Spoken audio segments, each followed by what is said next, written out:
Hello and welcome to Starlit Future, the Unveiled Galaxy, part 3 of 3. That's right, crew, we have reached the conclusion of our maiden voyage, and what a voyage it has been. For constant thoughtful actions. Hello, that's Rudy. me. Yes, it is.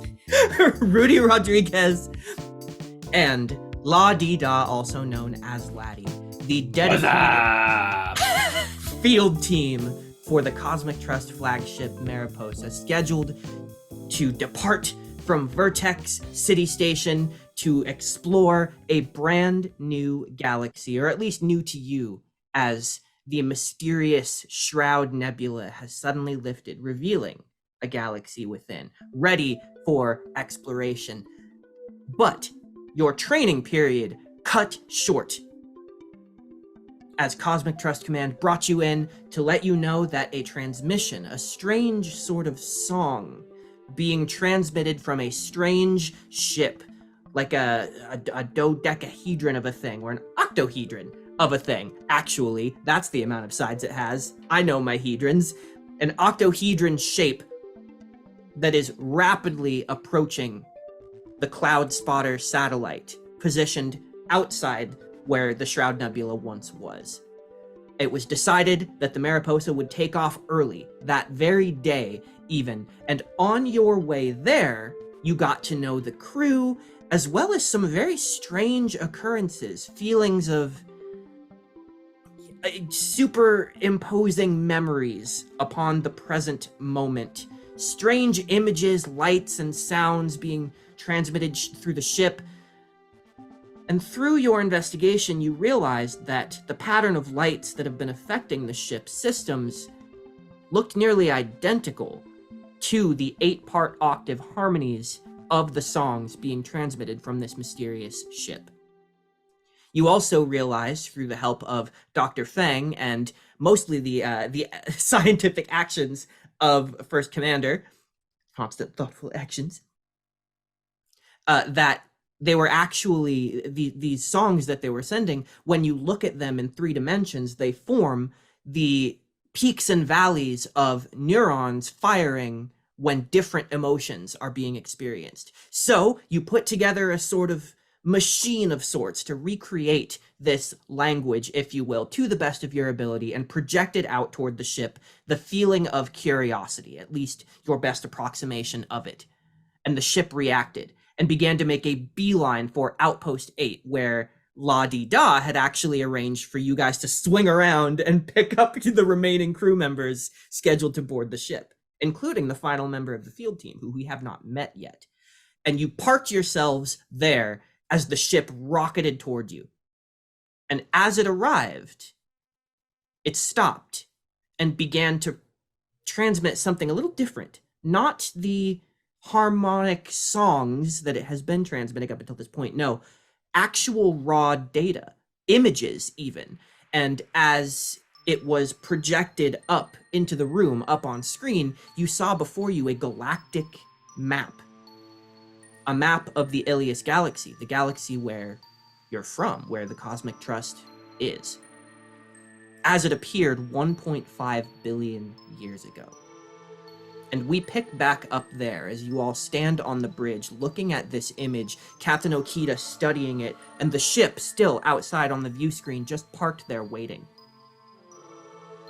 That's a pretty old map. Like, really old. The captain really is just sort of like paused. He's kind of stroking this beard that he has, and he's looking at it. Can I roll any kind of navigation check to... Ooh, I do have cartography as one of my skills. To see... I know it's obviously noticeably different because it's 1.5 billion years old, but if there's anything that I can see that's a point of interest, if there are things that are gone or gone in our time but are present in that time, just, I guess, anything of interest in general. Yeah. I think you would be invited to step forward if you have a suggestion. You can actually move the map around and look at it. Yeah. Would I be rolling brains and cartography then? Yes. Okay, so it's a Sounds D10 good to for me. brains. Let's call see. it. Okay, so D10. Yeah, D10 let's for call brains, yeah. this. You're kind of perceiving you're looking for something. Let's call this a difficulty of 6 to start this off. Okay. Do we have mapped galaxy from that time period? No. From Oh. 1.5 billion years ago, no. You have approximations. People have recreated. That's how you recognized it in the first place, or rather, how Toofty recognized it. You've seen people, like, of course, people can approximate what it looked like, but Okay, then I'm looking for differences between approximations of what that was and Exactly. what the image we're seeing is. So I got, excuse me, a 9 on the D10 okay, and a 1 for a 10. 10. Okay, so you didn't hit 5 above, but you did get above the DC What did I miss? By how many points? By 1. by 1. Yeah, because I it have was 1 adversity point, so I'm going to spend that on this to get 5 above. to get an X. Okay, Yay! so with exceptional success, you are looking through and you're moving it around, and you realize there's a limit to how far you can move it, which tells you that there's actually a perspective. It is not a simulated image. This is an image that was taken because you can't move out of the field of vision that it was taken from. And you realize the field of vision, the starting point, I guess the camera, what you would call it, is farther. There's just a little bit, like some small amount of light years deeper, past the border of what you know to be where the Shroud Nebula was. Can Rudy, now that he sees the ship, like use his skill in investigation, like mechanically, to see how it moves? How it moves. Well, it's not currently moving. But, But what like- do you like how it was moving before? Yeah. Sure. Yeah. What is your explicit goal so I can set the DC? Just to figure out like any way that it managed to like get those warp speeds and its propulsion, because like you can see it, he can see it on the view screen now, right?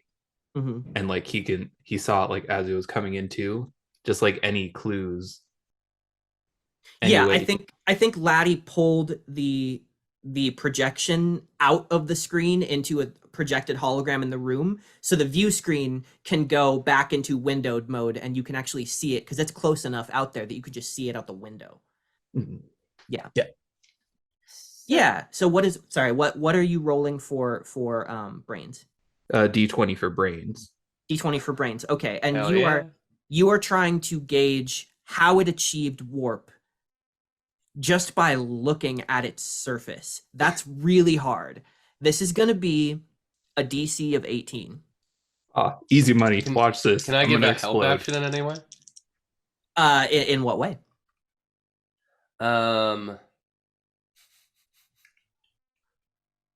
And oh, you see the curves of the ship. It's kind of curved, so it might make it go faster because there's less wind resistance for space wind. You know? No, I don't. I have no idea how I'm giving him help. So I'm probably not. Okay. That was cocked. 15. Oh. 15. Okay. Not 5 below, but still not quite it. And you realize, like, you're looking at the smooth surface of this thing, just these jet black onyx shimmering angles. The thing that you can see that is clear to see is it does have a vibration to it. It seems to just faintly resonate. You can't hear anything from it, but it is kind of like vibrating kind of as a crystal would every so often. And as you're looking at it this close now, because you've not been looking at it in person before, you were thinking before when you were just looking at the maps of it, or like the projections of it through that the satellite was picking up, it seemed as though it had like no openings, nowhere that a door could be. It was just these slate sides, you know? Now that you've got a closer look at it, you can see there are places where like a crease could open up on the corners, but you can't even imagine like where those, how many different panels there might be. It gives the illusion of slate black. but now the illusion of infinite possibility to open from anywhere. But it doesn't. As far as its propulsion, you have nothing to work with. In terms of the map, since it's at a forced perspective, is there then a focal point of what, in that if I were, I don't know, what's at the center of this forced perspective thing?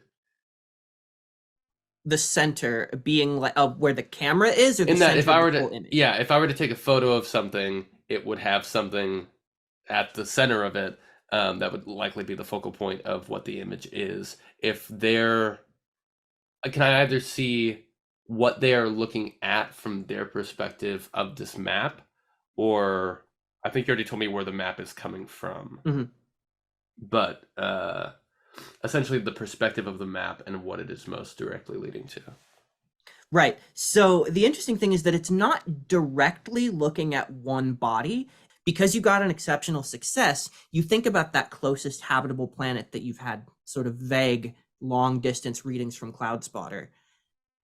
It is kind of centered in that direction if you're really thinking about the sort of stellar cartography of it all. If you were to look like past the perspective behind where the camera is, you could say that it is that you could draw a line that way. But as far as what it's looking at, it looks like it's just getting a panoramic, deep view of the Ilias galaxy. You would know if it really did feel like it was trying to get a picture of one specific body, and it wasn't. So either this map is really, really, really old, and the people are really old, or we got some space time travel shenanigans happening, and anything's really on the table at this point. Is the machine that Rudy and I worked on together like on the bridge with us right now? Yeah, I think you can describe it too. You've had time to work on it. Is it just, to me, I feel like it could just be an integrated computer program. I don't know why it has to be like a distinct machine Well, necessarily. I recall part of the reason why I got quote unquote the mechanics of how the messaging works was I used a crystal Mhm. to push the message through, Yes. and that was the final like piece. So I think that's why in my head we had to like create a machine, so because we had to put the crystal in Mm. somewhere to be the final push when communicating through. Okay. So I depending on how compact it is and how portable it is, then I don't know. I don't know. I'm okay with it being its own separate machine because that makes sense to me, but I'm also okay with finding a way to retrofitting it into the bridges like communications port. I would like to put forward, you could maybe have retrofitted one of the consoles on the bridge, and you could probably do it to any console where there's an extension where you can sort of insert the crystal and then input your program, because the program, the algorithm that is extrapolating the emotions, you've just inputted that data into the computer, right? So maybe you've created this program where once you have put the crystal there, it'll extrapolate the program, and then the physical console can have like little tendrils or something, or like little tuners that come out and prod the crystal according to what noise it needs to make. And then it resonates through the speakers and gets like changed and adapted like to be projected out of the ship. So I think you can just sort of rig up the crystal to any console. Cool. I'm waiting for the captain because he's in charge of like what he wants the ship to say. So I'm looking at him just with my hands on the console, just waiting, but looking at him. He is no longer focused on the map. Captain Okita is looking at the ship itself. And then he turns back over his shoulder to look at you specifically. And he opens his mouth to speak, and Tufti speaks first and goes, Captain, I'm sorry to interrupt, but we are receiving another transmission through the, and it comes through your algorithm, through the crystal. The captain says, play it through the speakers. And you hear more sounds, and the computer begins to extrapolate. And so now we're not going to have to roll for this in general. The computer is going to do its best to tell you what it's trying to say. And you guys can see the ship actively vibrate and resonate as it's sending you these signals. And the computer says, invitation, warmth, urgency.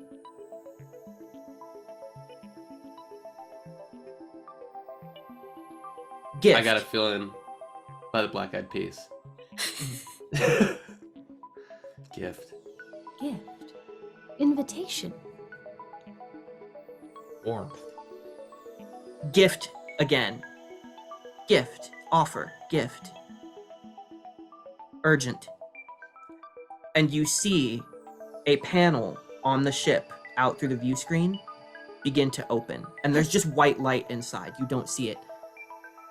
Koti Ra God. says, Sir, should we allow this? Captain says, I don't believe we're in any danger here. Let's see what they have to offer. We will take no aggressive action here, unless we are pushed to. This is our way, is it not? She nods. Sir, if I may cut in, may I advise we deploy our lightning rod probes, just in case anything, Lightning rod probe.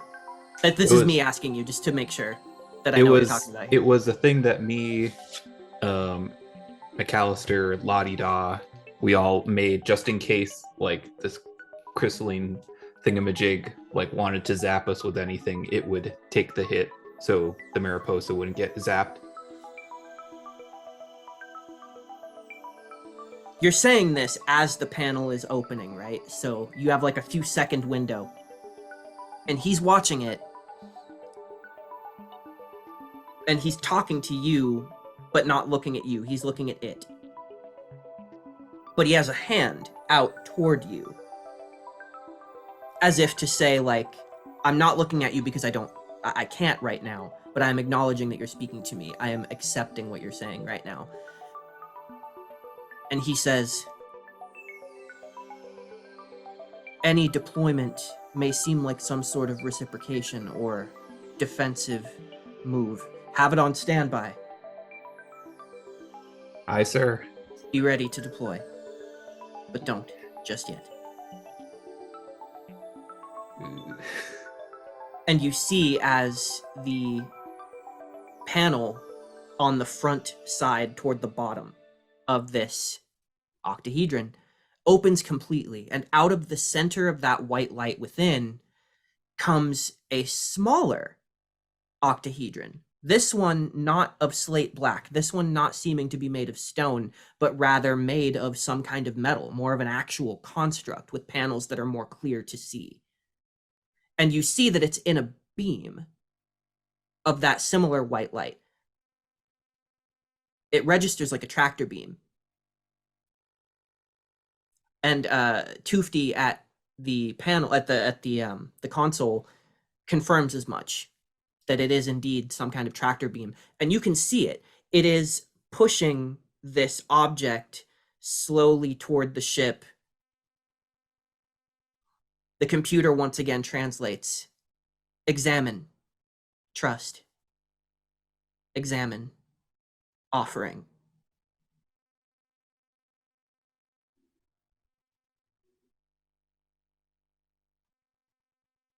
Captain, recommend that we accept this offering, but do not bring it onto the ship yet. Keep it held in our own tractor beam, in space, slightly away from the ship.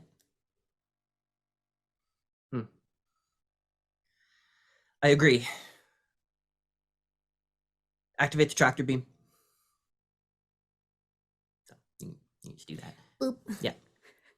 And you see a I'm going to say a pale blue beam create this sort of tether, and the white beam stops just as it hits. So you guys now have it. It goes, initiate a scan. So who would do the scan in this moment? Because it could be one of you guys if you wanted to. I don't want to deprive you guys of making the rolls if you want to make the rolls. What role would that be? Because the only thing I really have is computers. Right. I feel like for the three of us, it would be Ben. I Mhm. agree. If it was going to be one of you guys, Already. you would be the one sort of doing that at the moment. Big money, no whammies. I do have I, God bless. I do have a investigation skill in mechanical investigation. So Mm. what do I need to beat? So it's just a basic scan. If you're rolling a 20 because it's a brains thing, we'll call it an even 10. So you can even take half if you just want to get it. Take half. Go Crazy, get nasty. Oh, the 6 explodes, which is good. Yes. Oh, damn it. I thought it was going to explode again. Help me, mother, do math for me. Okay, 13. 13. Okay. So perfectly reasonable, above 10. So you scan it, and the scanners detect, first of all, no known weapons. If anything, the construction is much more similar to like basic engineering than anything else you've seen from these people, but there's still a sort of eight-sided perfection to it. But the construction of it is much more mathematical. It's something more universal. And you realize very quickly that it's because the function is a universal function. Not a lot of different ways to create a satellite designed to take pictures. Oh, I can actually understand this one. Satellite takes pictures. Much more simple and easy to understand. Koti Ra turns to you and says, "Do you detect any weapons on board?" No, but then again, don't really know who we're dealing with, so their version of weapons may be a bit different, but nothing from our side that I can detect. Toofty steps over to your console and says, "Recommend a bioscan to eliminate any particles or strains of viruses before we bring on board, if that is what we are going to do." Looks back to you. I turn to the captain and I say, well, since we're all recommend that we send a message so we're not just radio silent. Quite so. What do you suggest? This is your project, Commander. And I just turn and I square myself with him and I say, velvet blue box with gold ribbon. And we go back to a flashback where he got me a present one time after one of my major exams or tests or whatever you want to call it. And there was little velvet blue box with a gold ribbon. And we see constant thoughtful actions, visibly surprised, obviously delighted, but like, you didn't have to get me this, essentially was the emotion, but still delighted about it. And as the velvet blue box is opening, it fades back into white, and that's what I start putting into the computer. Is that sort of like, I'm getting a gift and I didn't know that that was a possibility today kind of feeling? Getting a gift and didn't know it was a possibility. Okay, so that's what you like program into it. Yeah. Okay. So you send that out. You wait a moment. The smaller octahedron still sort of hovering out there in front of the bigger one, almost like a child in front of its mother. And then you get back more than a gift. revelation, urgent, offering answers.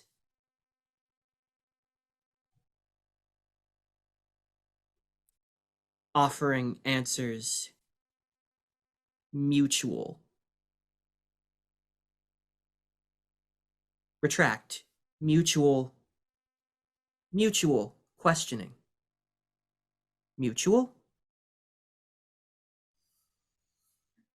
It opens up and it's just the Christian Bible. You've had the scan open for a little bit longer as well, and because you didn't get 5 above, it was a standard success. You know, Rudy, that whatever images that are contained in the database that this thing has on its like interstellar hard drive, you can't access them remotely, not without a lot of work. And if it truly is an urgent situation, you will have to get on board so you can actually get into it. Who wants to have their first away mission? Before the sentence finishes coming out of your mouth, Laddie's hand is in the air. For doing what? Or just to be called on for like a question? Yeah. Oh no, so I thought that was a in-character question from Rudy of who wants to go on their first away mission. And it totally that Laddie was. responding. And it was. Do our shuttlecraft have the appropriate capability to like scan that thing, or do we have to bring it? Should we bring it? You would have fully to on board. You would have to take a shuttle and then get out and spacewalk, and then break into it in space in suits.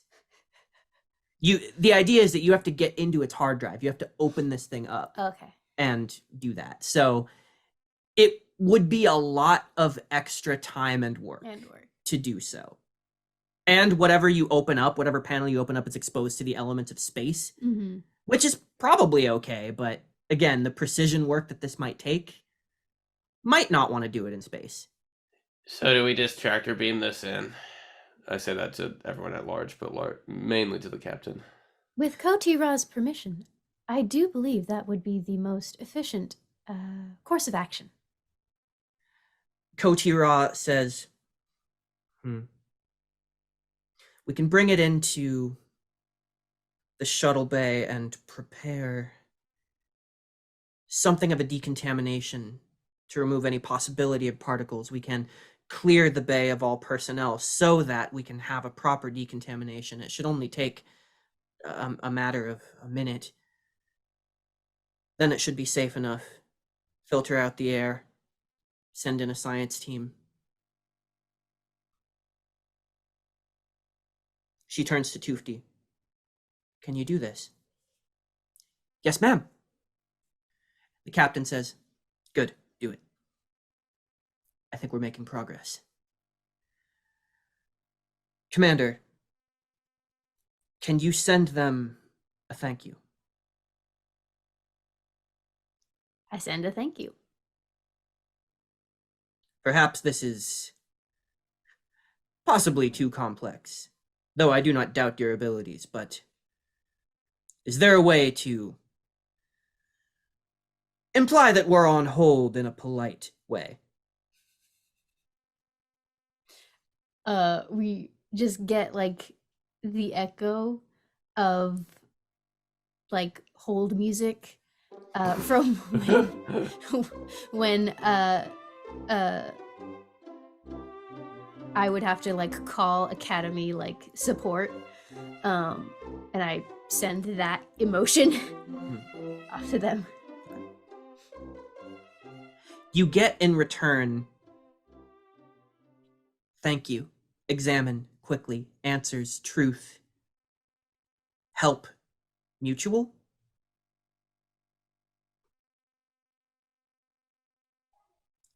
And something else. The computer says, unable to read. Data too abundant. Cannot process. Data Too abundant. Yeah, we just have too much data before. Don't know what to do with it. The final, unknown if it is a word or a syllable, but the ending of the final transmission contained data that did not fit the algorithm within the specified parameters of your construct commander. Requires further study. Their one did Yeah. not fit. Okay. Interesting. So they can feel emotions that we can't? Is that like they can see colors that we can't kind of thing? They feel shrimp emotions. Did you say that in character? Yeah, he says that specifically to constant thoughtful actions because this is the exact reason why he didn't go into xenolinguistics. Saying that, you get Koti Ra's attention. And you note, like, what you interpret probably as an approving look from her. And she nods. Thanks, Mom. He does not say that in character. I want the three of you down there with the science team examining this. Rudy, you especially.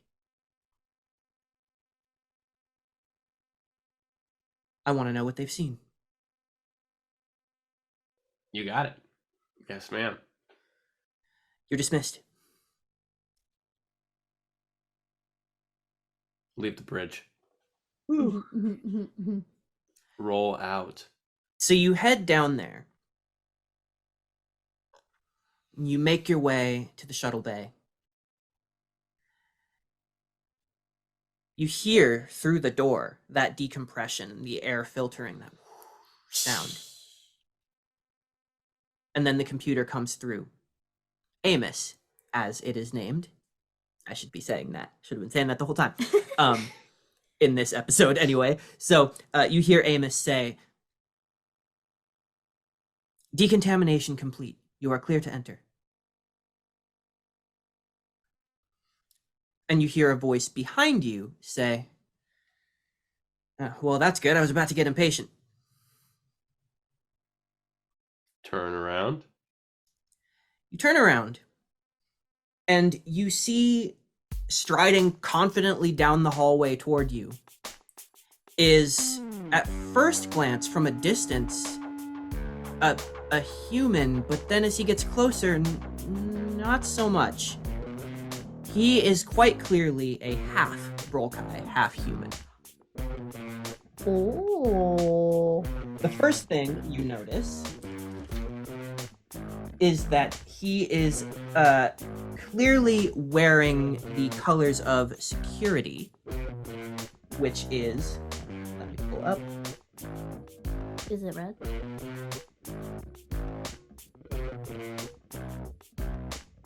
Wait, I'm so stupid. Where did I write this down? Oh, there we go. Okay. Yeah, security is red. Ah, I have Oh, yeah. memory. So he is wearing a red uniform, and the amount of pips is equivalent to an ensign, that is to say 0, on his badge. You see very pale skin and slender features, youthful, totally unlined, with eyes just a little bit bigger than human proportion, but they are slate black with no pupils or irises. His nose is just, it barely has a bridge. Just a little bit upraised, but has a hint of that Volkai slitting. And he has this kind of half smile on his face. It's like the top of his face is serious and the bottom isn't. And his hair is bright, like true red. And it sticks straight up without any product, like he stuck his finger in an electrical socket.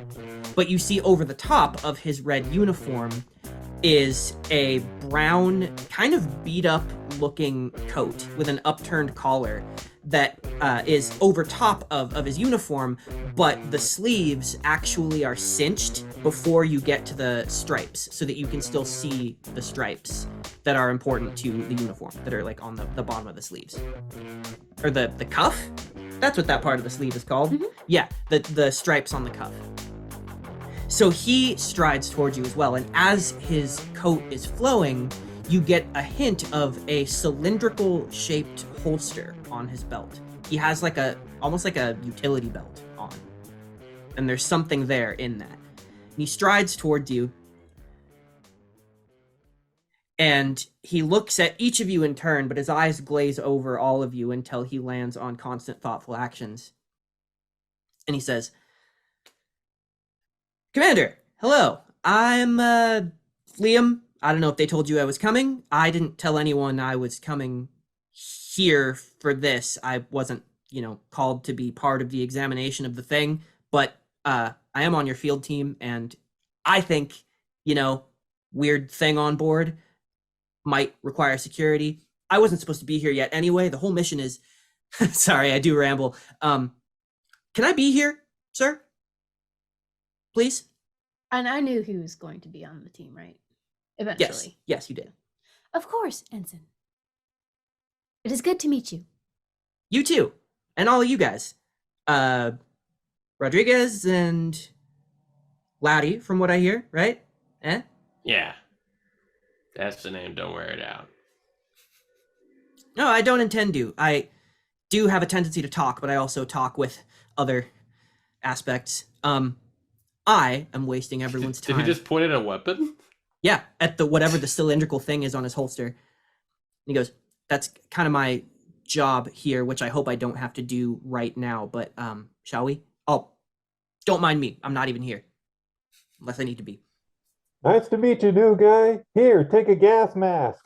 And Rudy will hand him a gas mask just in case that decontamination didn't get anything, because he is paranoid about that. I lean over to Rudy with the gas mask on and whisper, I think he just spoke for like 3 minutes solid without stopping. He can put you to the test. Eh. Bada bing. He's just sort of grinning as you guys are having this exchange, standing apart, like kind of pretending he's not listening.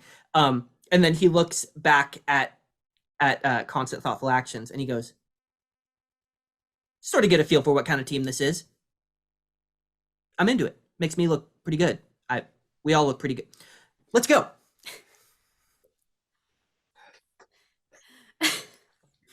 New guy. New guy energy. Big new guy energy. Also, didn't even consider the thought of playing a half alien for this thing, and now I'm not regretting, but I'm questioning all my choices. There is something you guys know about half Volkai that is worth noting. Huh. Half Volkai only started existing when humans met Volkai, which is only a certain number of years ago. So Liam cannot be older than that number. Gotcha. Which is Humans met the Volkai and they just got to business immediately. Listen, if there's one thing that humans like to do, it's fuck. Shout out to the monster fuckers in the Chat. Hey. That would be Wasn't it like 30 years ago? 2101, and it's 2117. So he's 16 years old? Yep. 16?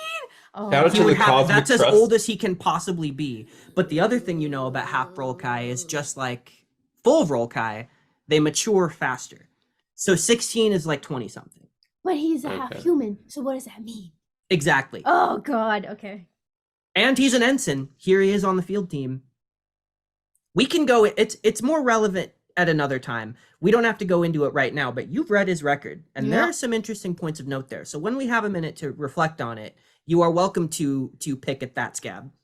Constant Thoughtful Actions just remembers the fact that he's 16 and is like, At oh most. god, oh god. Oh, a child. Shout out to the Oh. Cosmic Trust using child soldiers, am I right?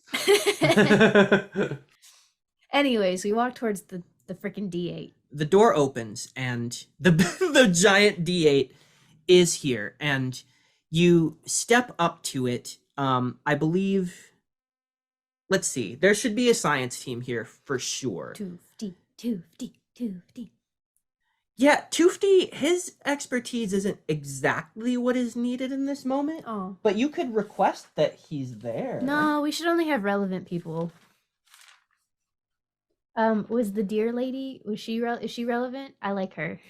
Nah. She would be useful in this moment. She could She she would could be? help speed yeah, because she's also an engineer and you guys are about to like Yes. open this thing up. Hey, I'm not complaining. I got more gas masks. Yeah, you could bring Ensign Veal in if you want to. What about Callie? Yeah, I mean Callie is like the number one choice because he is the Yeah. chief engineer, but I think what he would be doing is he would be kind of in command of this situation. He would be overseeing the process of taking it apart carefully. This would be a sort of joint effort between engineering because this thing has its own like propulsion. So there is engineering involved, but there's also science and cybernetics involved because it's a satellite and has digital information. So this is a joint effort. And you guys set to work yes. on pulling out the information. I am not going to make rolls necessary for this unless there's something even deeper that you want here. But you are able to figure out pretty quickly that well, actually, I think I want to say this in character. So there's who would say this? Let's have it be Callie.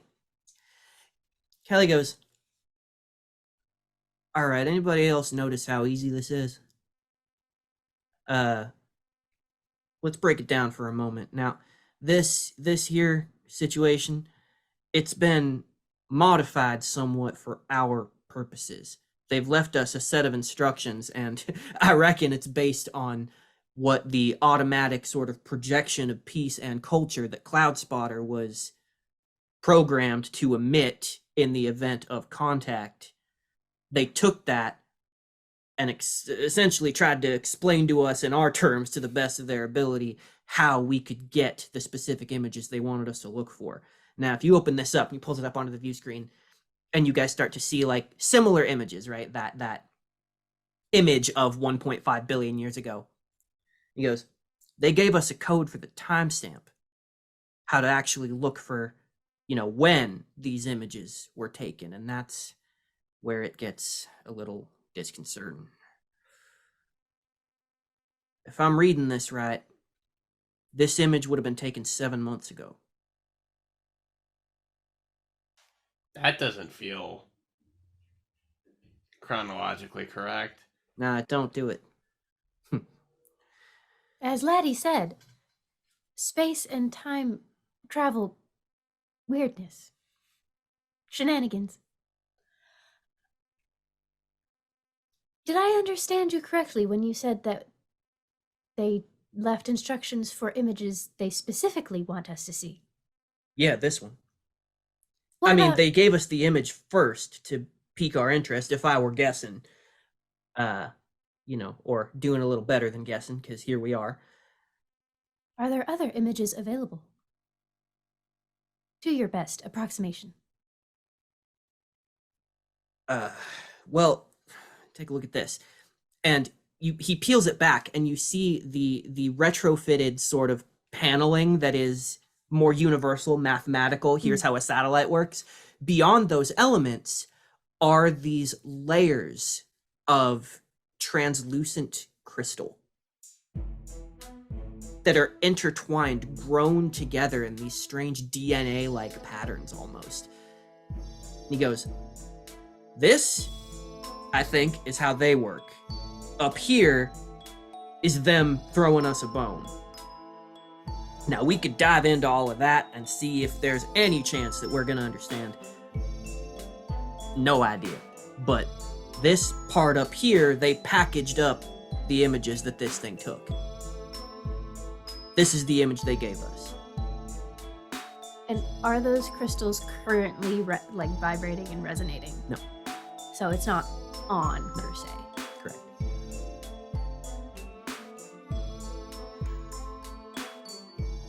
There's got to be something we're not getting here. Time. If you're suggesting what I think you're suggesting. I mean, anything is possible, right? We don't know anything about the Unveiled Galaxy. We don't know anything about these people. I have, I guess some theories if they didn't sound crazy. One, they took this image 1.5 billion years ago and then got trapped near a black hole or something, and the time distortion caused it to make it look like it was only taken 7 months ago. That doesn't sound likely. Two, time travel. Somehow. Three, they took this 1.5 billion years ago and 7 months ago managed to format it in a way that we can understand. I mean, know. loath to admit it, but I'm looking at this mechanism every which way. This image was taken 7 months ago. I mean, hell, time travel. I understand this may sound disingenuous considering we are currently on a spaceship, but I'm an engineer. I believe in things we can touch and apply. Yeah, anything's possible, but I'm gonna need a little more to go off of before I'm throwing around the double T's. I'm TTs. assuming. Liam is laughing behind you, like in a derisive way. Are you good? Yeah, no, I just, it's not my place, really. I'm here to hit stuff, understood. But it seems to me that trying to discount anything is more disingenuous than having the sort of, I'll believe it when I touch it approach. I think we kind of left that at the door when we, signed up for all this. So my thinking is everything is theoretical until it isn't. And I actually do agree with that. who's responsible for the isn't? Hey, these guys. So that's just my, 2 credits. Carry on. I'm not here. I'm assuming there is no. What's the word I'm looking for? It's not appropriate. There's no. Logical. Protocol? No, there's no. There's no USB port that I could plug in the translation Compatibility? console. Compatible, exactly. There's no compatible ports that I could plug our jerry-rigged translation software into.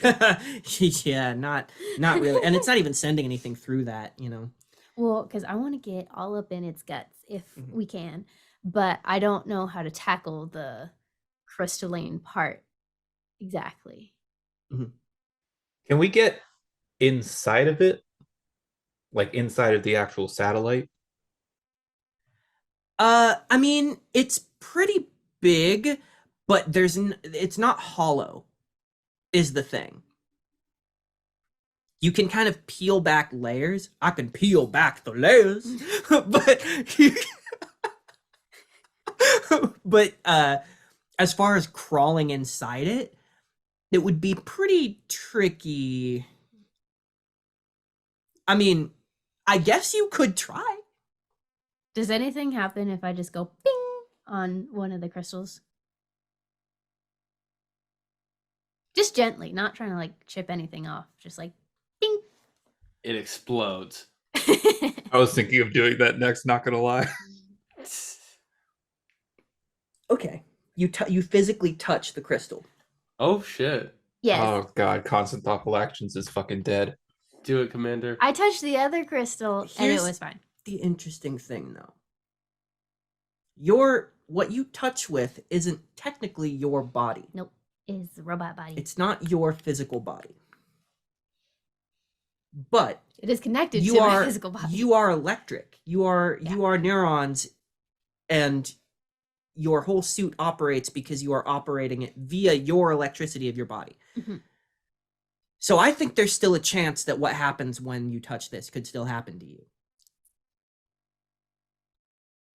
So I'm going to go ahead and I'm going to have you make a resolve check. Woo. Ooh. This is going to be a DC of 8. And I can't tell you the goal. Okay. You got this. Oh, wait, Explode. no. Sorry. I What was are you looking rolling at for the- this? The wrong one. Resolve.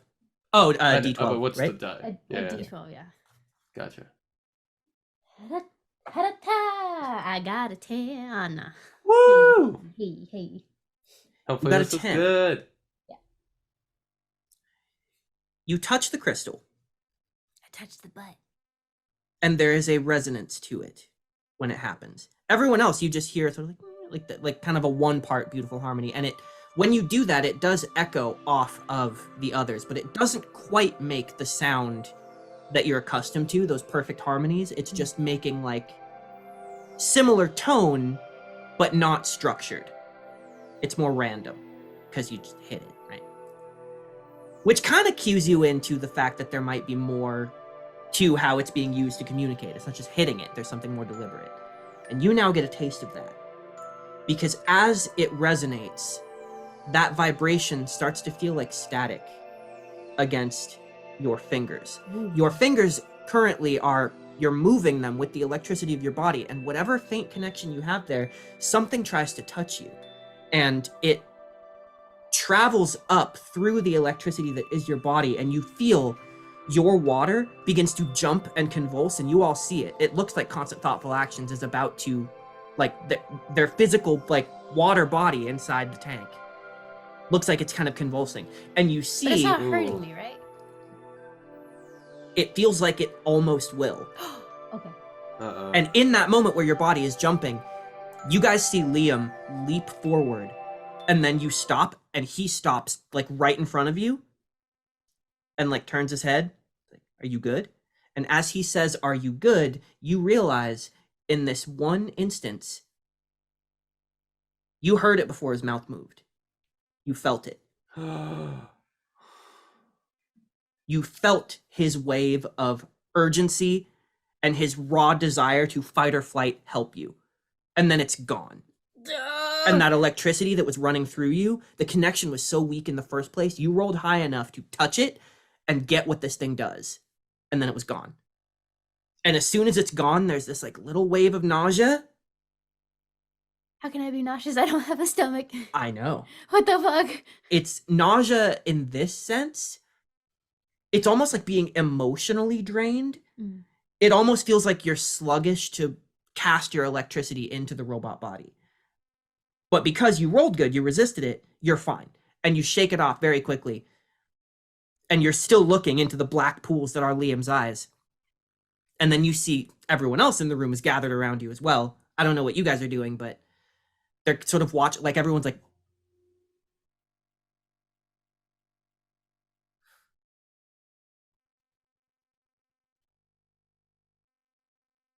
How long has it been since Constant Thoughtful Actions has like moved, or are they just locked that's in? up to you. This whole thing would have happened in a matter of seconds. Yeah, of course. You just see the water slowly like going in a circle. Commander, Hmm. Commander, are Mhm. you okay? Yes.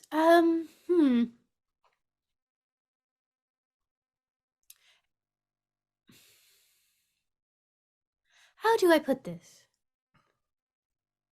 For a brief moment, after I touched it, the electricity created by me touching it traveled to my quote unquote brain. And when that happened, I felt Ensign Liam's emotions before he expressed them. And then it got really fuzzy. And now I don't... So it's like a emotional or psychic precognizance. In a way.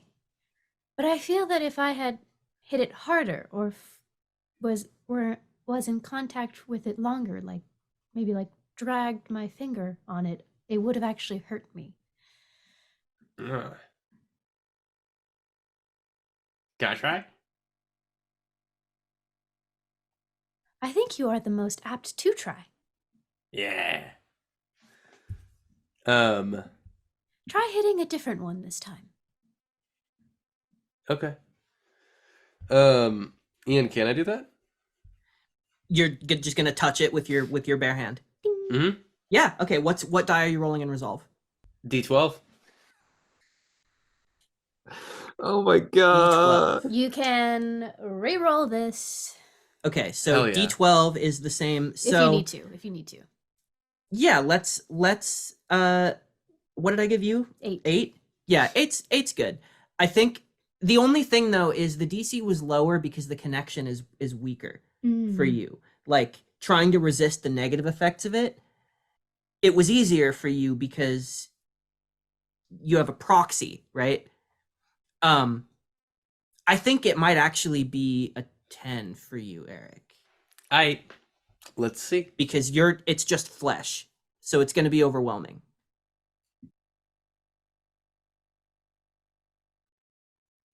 That was a 9. Okay. So you're going to get it no matter what. That's a 10! Yes. That's a 10. Let's go. So Yeah. 10, like bare minimum success. You touch it, and that resonance to you, again, you're a being of electricity too, and you have a connection to Mhm. electricity. And I think what happens in this moment is that it resonates at a frequency that it's almost hypnotic to you. And you feel static almost traveling up through your blood. And it makes you a little bit lightheaded. And there's a moment where everyone around you, you feel the surface emotion of the people closest to you. And it's like noise, and your body doesn't know how to process it. You're trying to file it away into language, and it's difficult to do. Instead of trying to file it away into language, being of Rolkai, can I try to absorb it? Try to absorb it. With my electrokinesis, which is an ability that Rolkai has. That's very interesting. I'm not going to set a DC. I'm just going to have you roll it, and based on how high you get, I'm going to see what happens here. What am I rolling? So, you're trying to use your what did you name that, the ability that you need It's to use? electrokinesis. Yeah, okay, so your electrokinesis. This isn't unique to me. This is Rolkai in general. Right, but I was thinking it was the thing that you use when you connect The to your ship. supercharge? Oh, Your supercharge. supercharge. Yeah, I can use Yeah. supercharge. Yeah. When you're connecting to your ship and creating a pathway between the electricity of the vessel you're flying and yourself, what would you normally roll? A D4. For Well, no, I mean, supercharge, like, that's what D4. base stat would you consider that most of the time? Flight? Either yeah, probably flight. That's something that makes sense to me. Or If that's resolve the again. lens through which you would be seeing this, I would make this a flight check with your supercharge. All right, so that's a D20. Which you can re-roll, because I'm here. And in a way, you Yay! are maneuvering, you're navigating this effect. So you're trying to swim around it to get something. That's how I see it. So that's a 19 on the D20. Let me roll this D4. For a 3, that's 22. I'm gonna roll the D20 just to see if I crit. No, but I did roll an 18. So 22 overall. 22. There's a moment where that hypnotic state that you enter, you start to feel echoes of emotions you haven't felt, or at least you think you haven't felt. There is a presence in your mind that feels both like you and not like you. And in that one moment, you see yourself again, this time not in any reflection, it's just screaming at you. And you hear more than you heard the first time, in your own voice, layered under all of these different emotions, sounds of an explosion, sounds of people crying out, but more voices than you can even pick out. But cutting through that, somewhere inside, is that same voice you heard again. Be ready, they're coming. You won't be able to escape unless you understand. And then you just get a wave of something so potent, so intense. You know it's an emotion, and you know it connects you to this feeling, whatever it is you're getting, whatever place you're in. The strange tunnel of swirling white light with images of the past 4 days swirling around you that you get for a fraction of a second. All of that. Whatever this emotion is, it's trying to explain to you what that means, and you just don't have the language to understand what this means, but you're closer than you've been before. It's the emotion of a concept. And then it's gone. And when it's gone, you are drained. Your body is sluggish.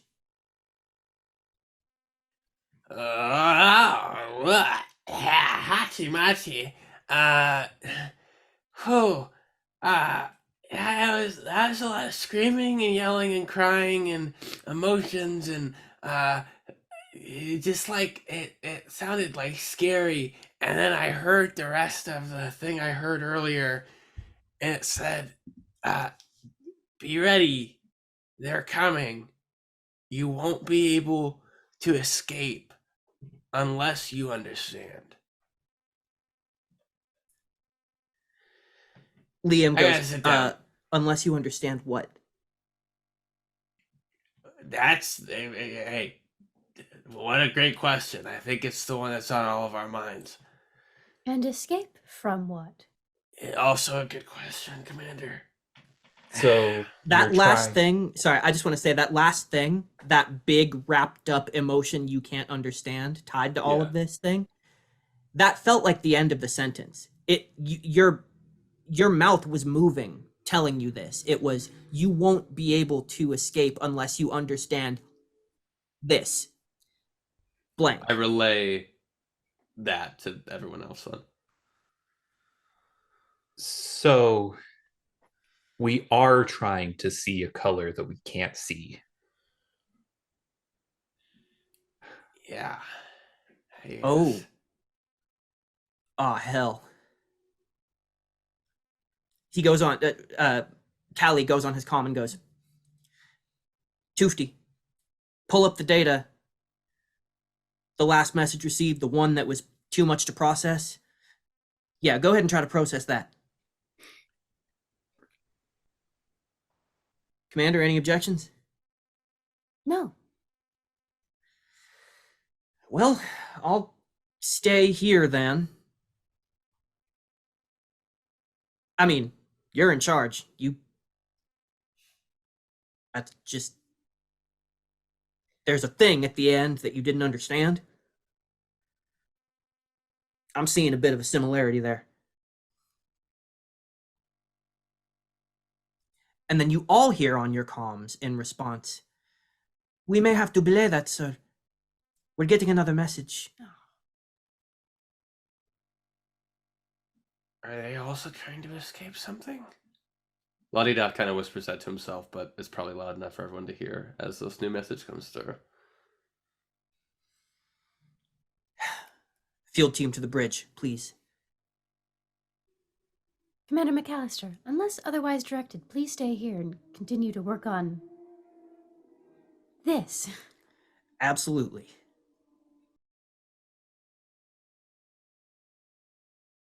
When it rains, it pours.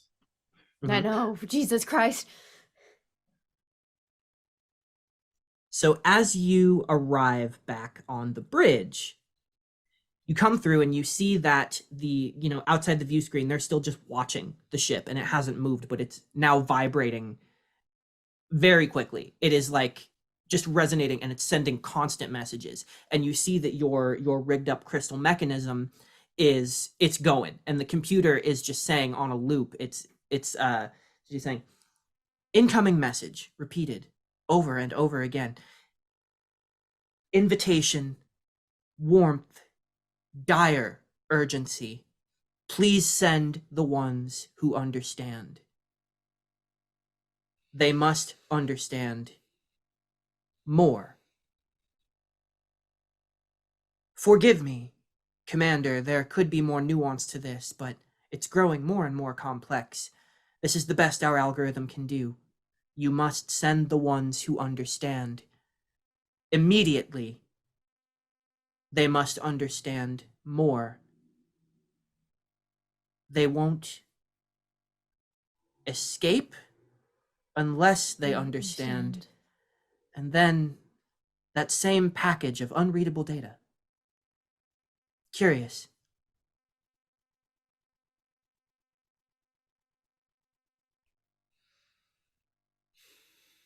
Not to be presumptuous, but are we the ones that have to go? The captain looks to you, all of you, and levels from his, 8-foot stature. Looking at all of you, taking you all in at once. And he says, well, that would be your job to do so. And you've already gone above and beyond without even having to do so yet. But given the circumstances, well, I do not know what I would be sending you into. My gut is telling me that we're not safe, but it's not because of them. I know you were expecting to set foot on a new planet.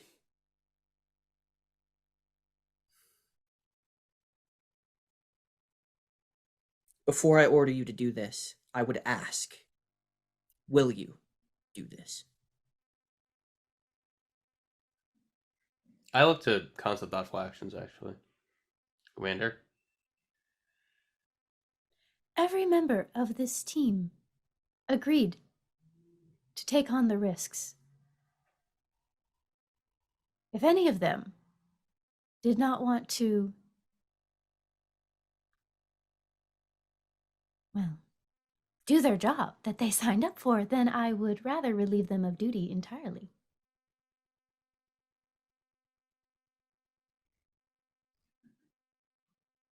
I'm in. Sounds like fun. Good. Now that the entire field team is assembled, and he looks to Liam and goes, Captain, good to be here. He goes, this could be the moment we've been waiting for. And I won't waste any more time pontificating. Get ready as soon as possible.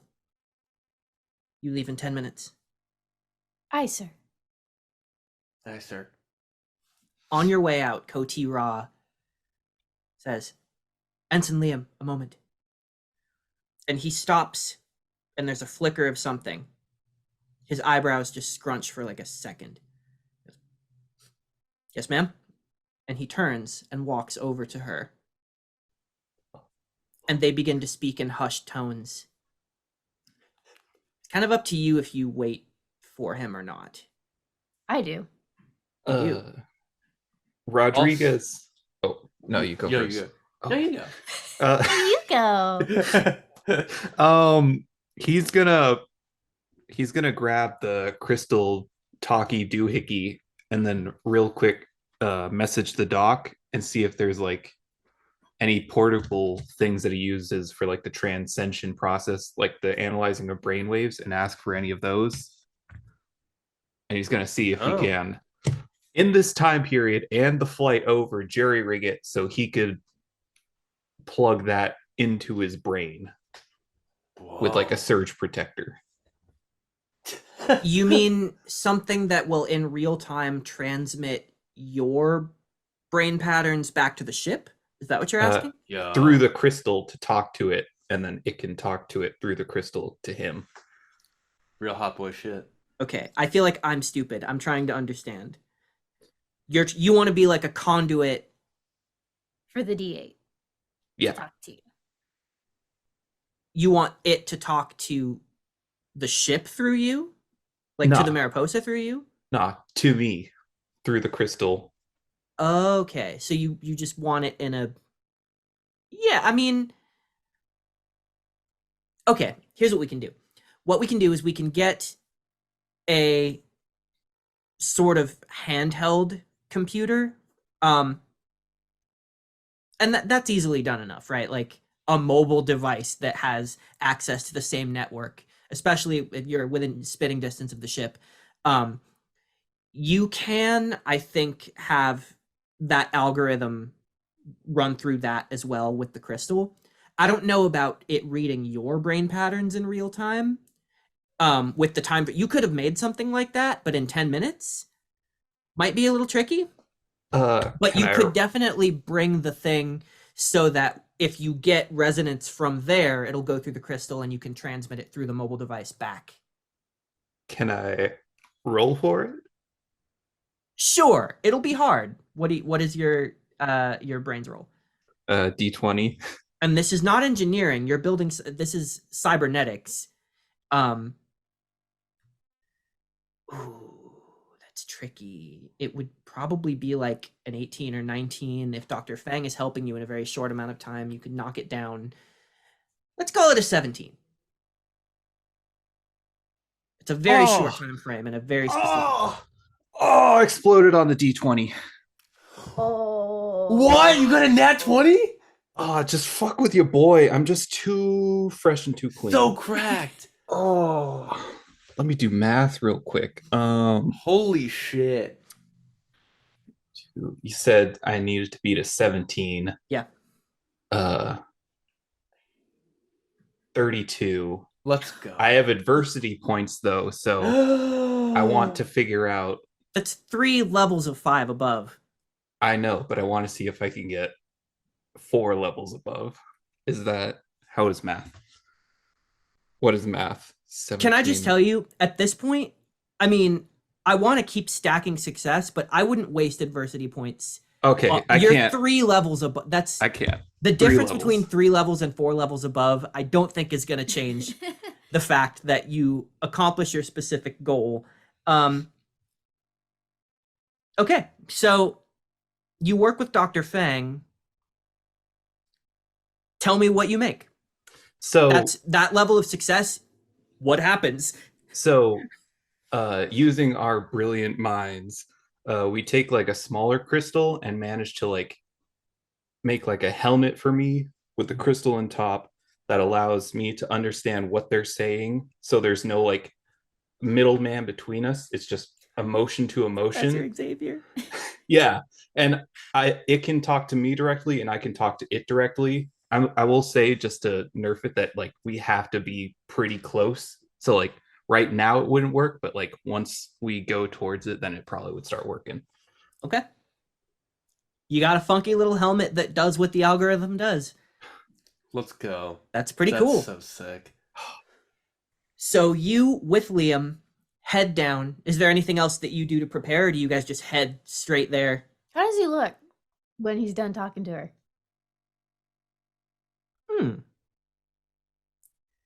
Let's see. Light charm or resolve. So this is some kind of insight situation, Mhm. right? You could make it a brains thing because you're like trying to analyze somebody else's emotion, but you could also make it a resolve thing because it is, you're trying to connect to someone emotionally, you're trying to internalize what that means. Mhm. So depending on how you want to frame that, you can determine what you want to roll. I think I'll do resolve just because emotion is still kind of elusive. Like human, quote unquote, flesh Mhm. emotion is still sort of like elusive to me. Mhm. Um, And I'll tell you right now, he's pretty good at concealing. So it'll be on a D12. I'll give it a 9. 9. I do have an empathy die, That's what So- this is. and I can re-roll my own resolve checks as well. Let's 'Cause I am go. commander rank. Mhm. So let's see. Uh-oh. Oh, that was so close. Oh, so close. That was a 10 though, right? Yeah. Pretty cool. So that's a 15. 15. Okay. Ah. Grandma. So on a level above, one level above, how does he look after this? Okay, so he turns around, What's up with and this as guy? he walks toward you to rejoin the group, before he composes himself, and he does it pretty quickly, but your perception is too good. There's a moment that is almost like, did we have to do this in front of people? Fear that somebody would have seen what just happened. Like, and then knowing, like, comforting, like, no, I mean, I'm a security, she's my commanding officer, this is normal. But it's also like, God, like, what did you have to, like, literally we talked about this, like, why is this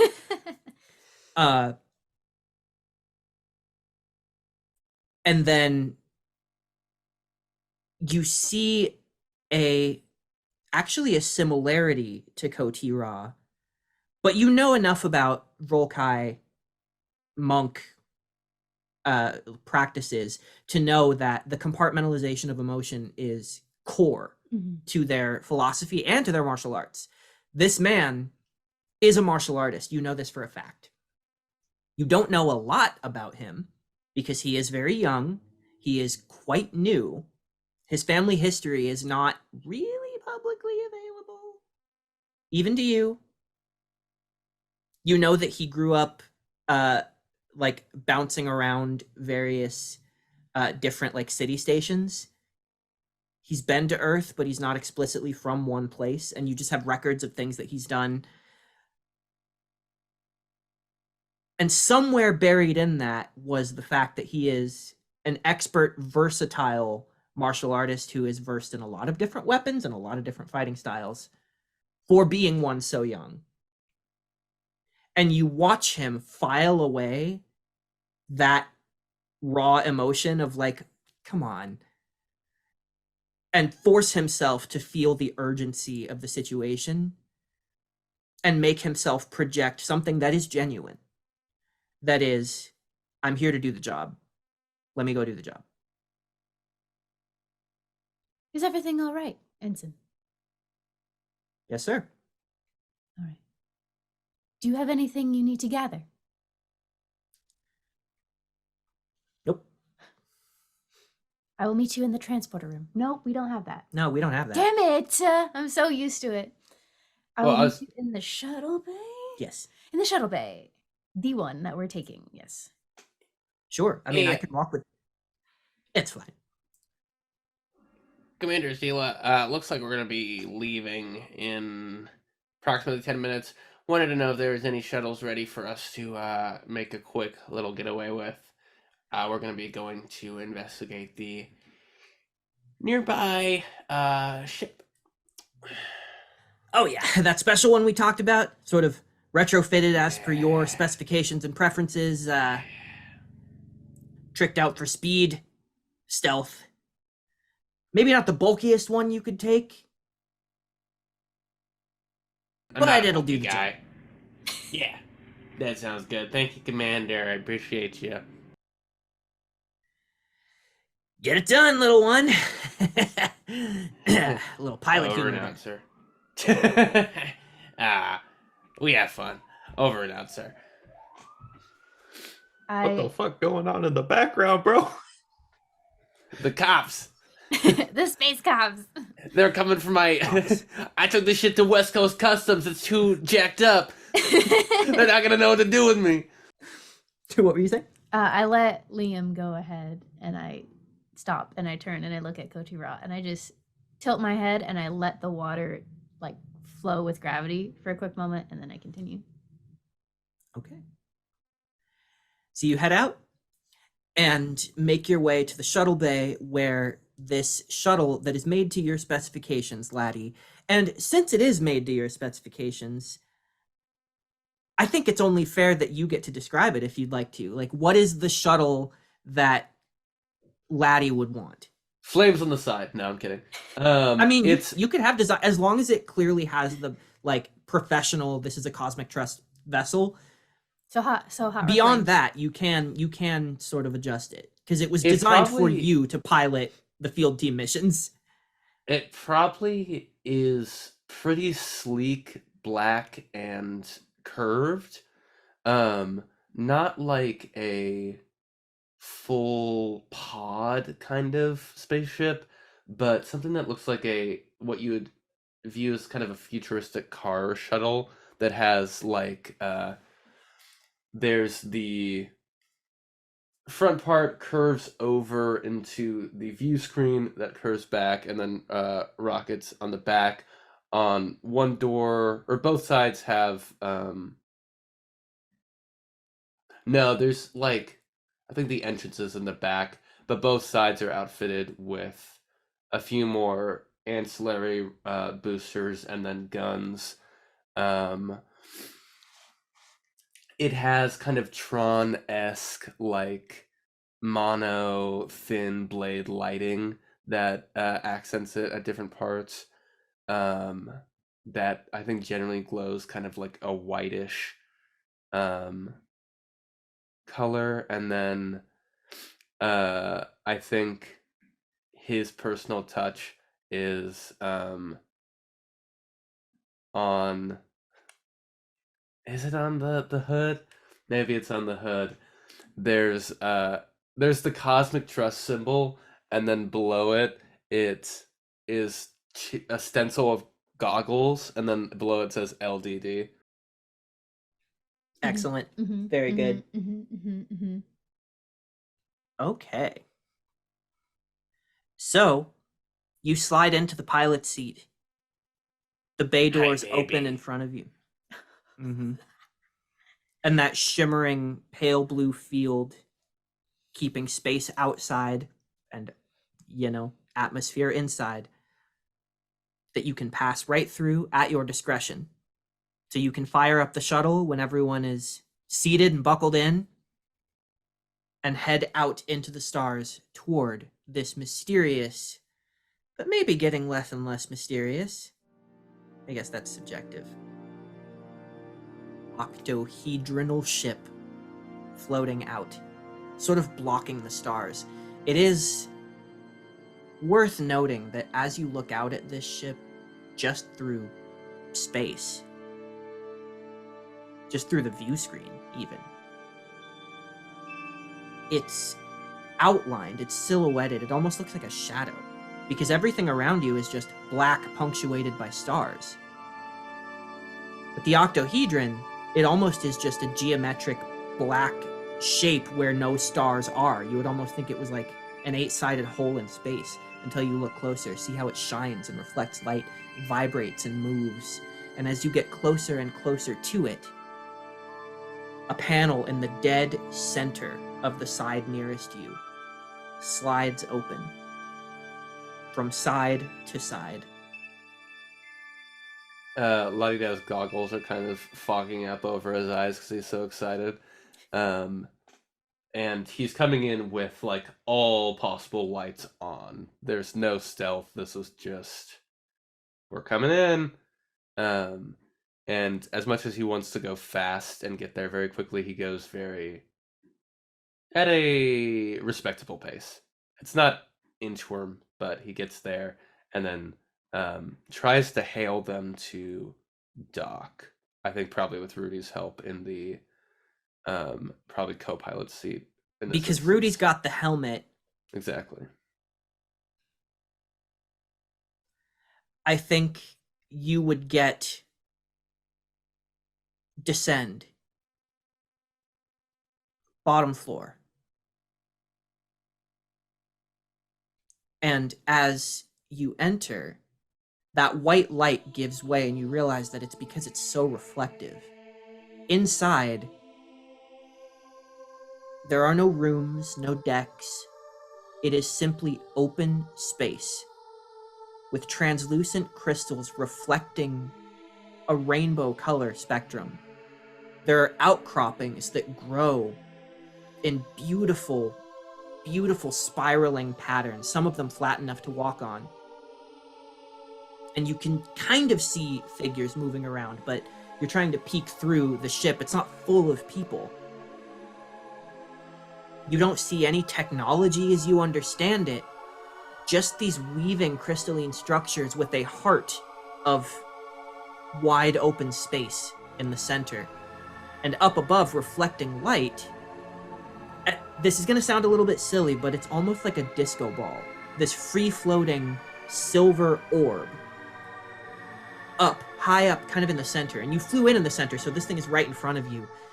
You see that panels open, and there is almost a nuclear core, like a fiery small sun inside, and beams of light come out and reflect against the crystalline wall, and then reflect to other parts of the crystal, and then the crystal actually grows and shapes and changes actively. And you hear songs echoing all through, and it's not necessarily being projected through your speakers, because they're not transmitting it to you. It's just out in the open in this room, and they're perfect and harmonic, and you can see motion happening, but the whole thing feels alive in a very specific way. And there's really no landing platform, but with those instructions, you take it to mean, I guess, you just descend and land on the floor of this thing. Just put her down easy, I guess. I do so. Can I guess this is kind of a moot point, but can I be using either cartography or tracking to just kind of be looking over everything and making a mental picture of this in my mind to relay to? I'm sure we actually have cameras and shit. Yeah. But who knows if that stuff's The recording working of the and- view screen and the cameras Yeah, on the yeah. the external of the shuttle, the hull of the shuttle, could be Yeah, recording. yeah. You can set it to do that. Cool. Do you step out? Maybe let's wait until we figure out whether or not we're gonna get zapped like we did the satellite. And Broody will try and communicate with the helmet to the ship, I guess. Like the feeling of like questioning and like concern of, and then he'll try and like to remember like when you get static shock about like the surrounding ship, and he'll try and communicate that to them. You get back. Touch carefully. Necessary to understand, but possibly painful.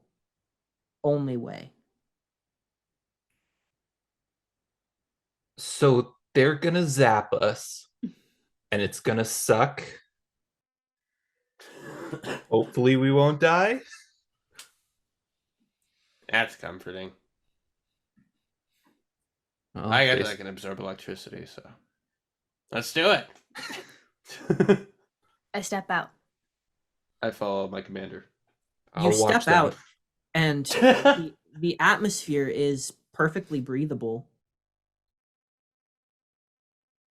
And you're looking out at these crystalline formations, and first of all, your ears are kind of vibrating with the harmonics being constantly filtered through, different colors moving in patterns of light that you are now familiar with.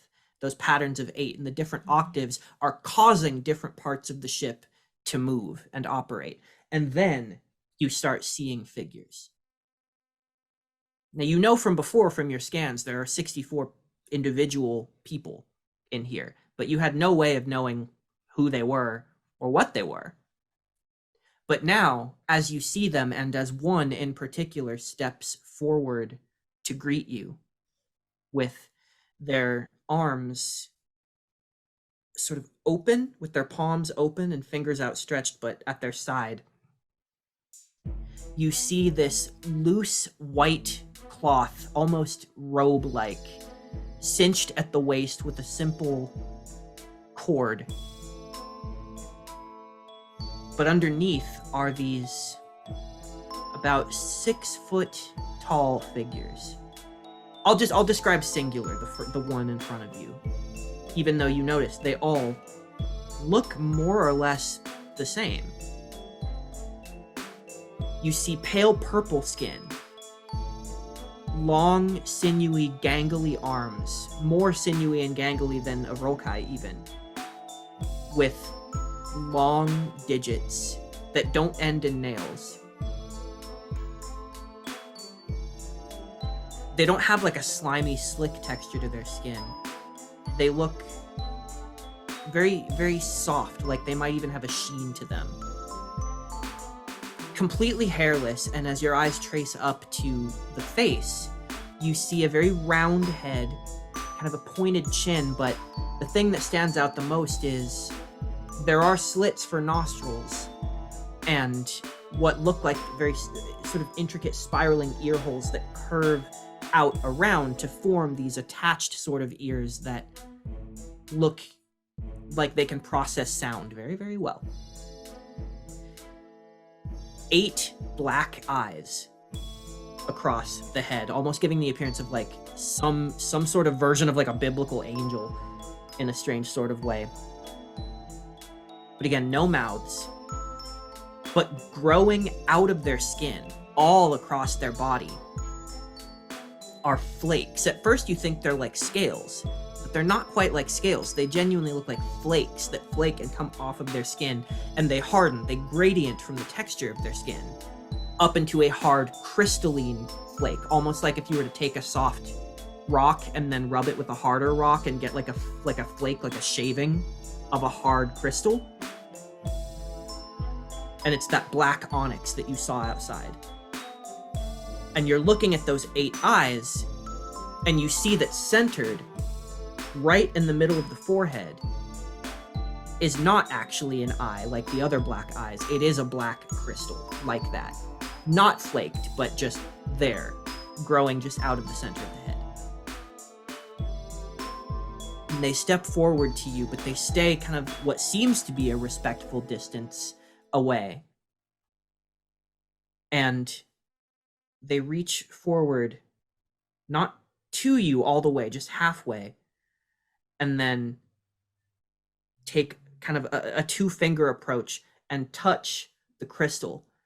And you see energy ripple off of that crystal from that beam of light from that sphere, and you hear that song echoing. Rudy, it translates to you again as touch to feel, touch to listen. But be careful. We felt you feel already, so you know?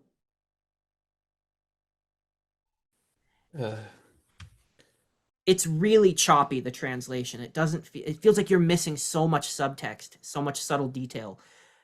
But they're touching the crystal, indicating to you, going like, you touch crystal, and then they cross their hands kind of over their heart and over their stomach and kind of like gesture, like doubling over, like this could hurt, pain, and then nodding.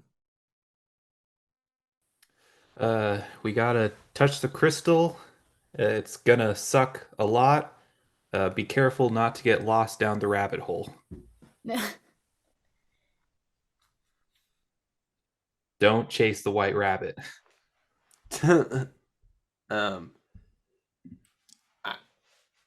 Are we gonna do it? I'm willing to do it if we wanna. And Laddie reaches his hand out along with his commander. Do we all do it? Yes. Yep. Bam. Bam. So you all touch it together. And you feel that similar sensation. The two of you who have gotten a small taste of it already, it's actually easier for you.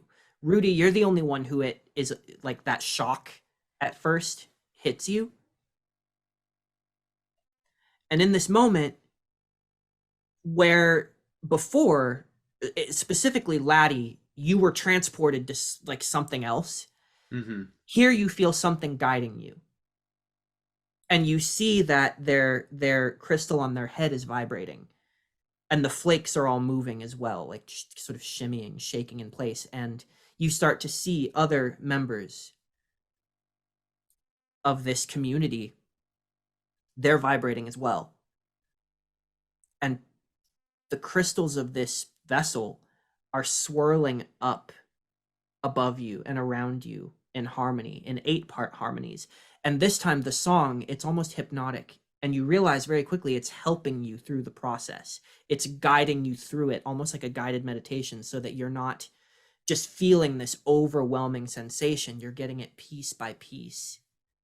And then you start to hear the workings of the ship. You start to feel utility. You start to feel at every 8th level, every 8th person is doing something so specific and automatic. It's just a part of the song, and it moves the ship, and it moves their heart, and it moves one word to the next, one feeling to the next, and language just doesn't work the same way here. You're now a part of the circuit, and you feel the emotion around you. This person is funneling it, helping carry it, and they're standing there, and all 8 of their eyes are kind of flickering as they're, it almost looks like they're kind of grooving to the song in a way, but the motion is so fluid, and they're moving around you, circling in the center between you. And that flicker of what could be overwhelming feelings of the entire ship resonating, kind of funneled through this one person and focusing you. And you feel each other's emotions the most. Then you feel this person, well, there's no name. Maybe we should just call them the ambassador, or something to that effect. The conductor. The conductor isn't bad. Ooh, Tasty, tasty. spicy. Do we feel that we have any better ability to communicate with them with our own faculties, or can we just receive information now from them better? I think you're not going to know that until you try. Do you try to just impart something? Just try to say something or feel something? I think Laddie will look at constant thoughtful actions for permission first, and then just kind of say, I think he tries to reach out with his electricity to some degree, because that seems to be what kind of binds them all together. Not in a way that's like he's trying to send out electric sparks, but in the way that there's this kind of sensation, this energy within the air that he's trying to also kind of tap into, I guess. He's trying to find his own path to communicate with them, and tries to impart, we are here to help and to understand. I can roll for this if you want. No, you don't need to. You get back aid, help, understand. These things make sense. So you can feel better, hear better. This is better. Though we did try to show you.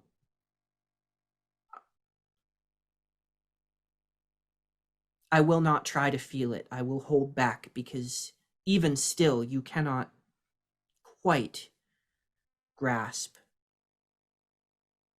And we are sorry.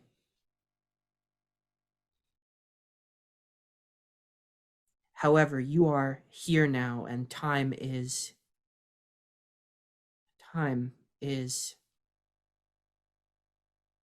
things are coming. They are coming here. We hear resonance. The ones who speak, you have ones who speak as well. Speak in blood? And they're indicating to Laddie. You. And they make a motion of like touching their fingers together and sparking. There Oh, are no yeah. sparks, but they're going like ah. I do that, and I mimic them, but I do the sparks in my hand. Yes. The substance, ones who speak. You feel them. Are you the only one who does? No. And I look at. Can constant thoughtful actions and Rudy hear this? You can feel this, yeah. And the thing is, Or feel this, yeah. you are trying to think specific words and sentences, right? And what Yeah. you're getting back is something more conceptual. Your mind is unraveling the understanding in a much more real way, not in an algorithm way. You know that they are not thinking at you in words and language. They are purely feeling at you. But now instead of an algorithm trying to turn that into language, it's you. Does that make sense? Mhm. So you're Yes. getting a more pure version of what they're trying to say, but it still might not exactly line up with how you would say it. It's the best way you can understand. But when you think these specific words, you guys are all on the same page. Mhm. So you guys hear it that way. You're hearing the words that you are thinking. That's a long way of saying yes.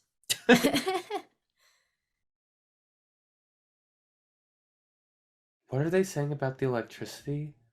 Because first they kind of said it was blood, and then they said speak through blood, and then they were saying, Oh, they were saying you can hear the ones who speak. You have the ones who speak in your blood. oh yeah, are you the ones who speak? Us? No. The ones who speak, they are in the air, in the crystal, in our home.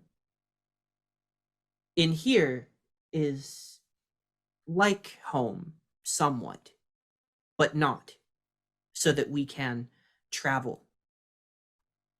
Beyond us, there are many, many more, like you are many, and one. We are only us. But we hear ones who speak, and so can speak to each other. Something like ones who speak are responsible. Did you see yourself from before that we showed you? Yes. Your home? My home? I saw myself reflected, but not myself. Yourself. Self for us, self, home, ones who speak, they're all connected, they're all us, but for you may be different. We have met others who do not have such a connection that is unique to us, and so we do have some trouble communicating.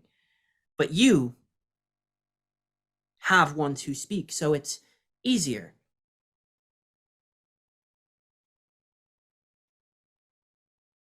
The ones who are like the ones who speak, but not and you hear it. Rudy, your helmet is now translating, but it's translating differently than what you're feeling. You're hearing a better version, but the helmet's still giving you the computer version. Rudy can't help but like transmit just the frustration that he knows that it's not as good. Mhm. It's like, oh, I'm gonna have to fix this later. But the thing that you get now, the next word that they tell you, that the thing that is like the ones who speak, the gray, and when you get gray, it's like the image of gray, the color gray, not the word gray. Because that's universal, what it looks like. The gray, and then the next word that they say It is a dead ringer for the projection of curiosity that you sent out. The gray curiosity, it is many. It is ones who speak, but it came to us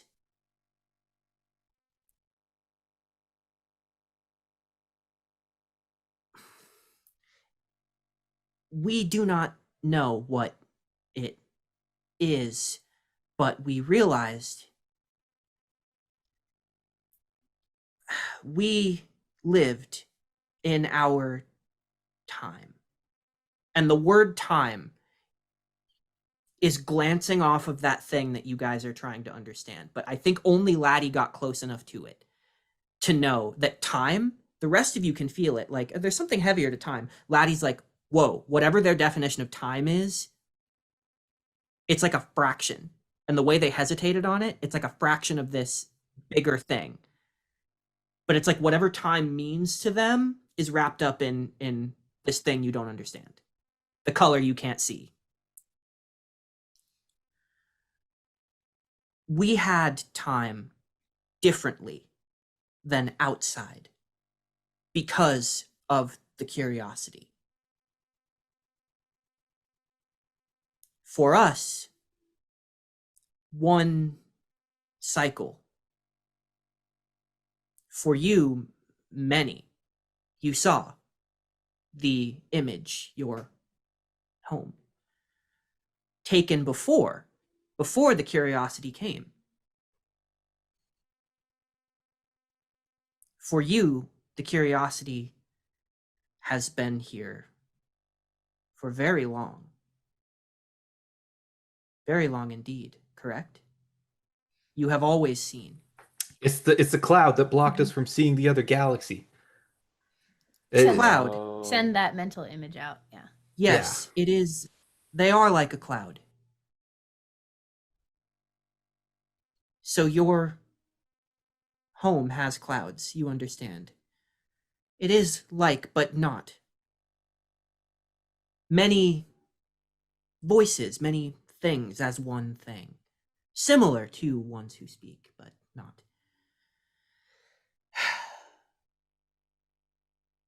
Forgive us, we are taking much time simply to explain. But time is becoming worse. We heard this sound when we detected you resonating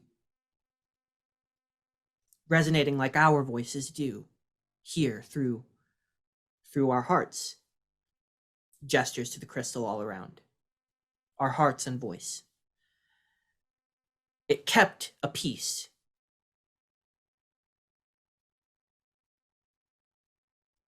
And we are worried for what is to come next.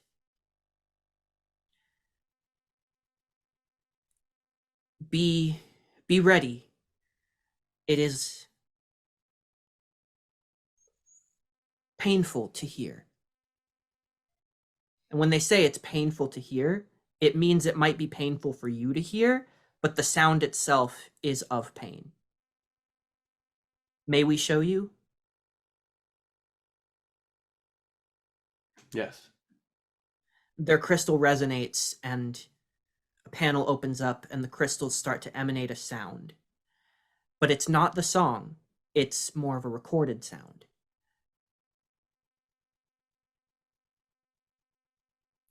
And you hear what sounds like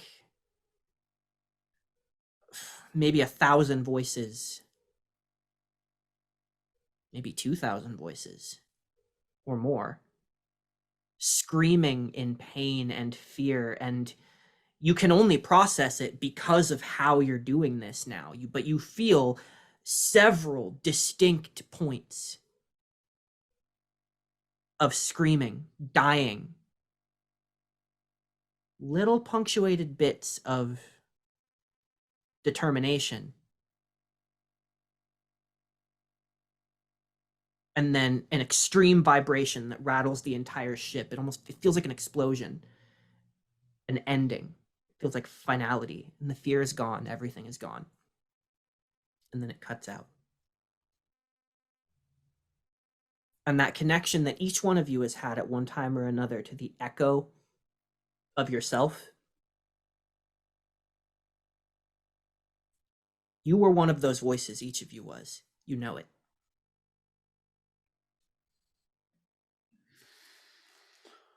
This happened and will happen.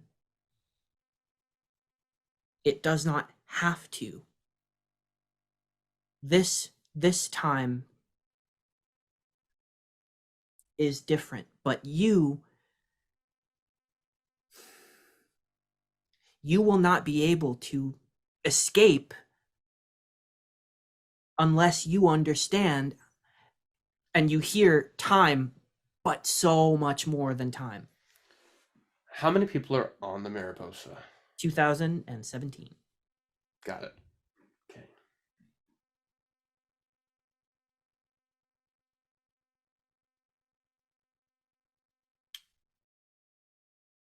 They will come again. And you must find a way.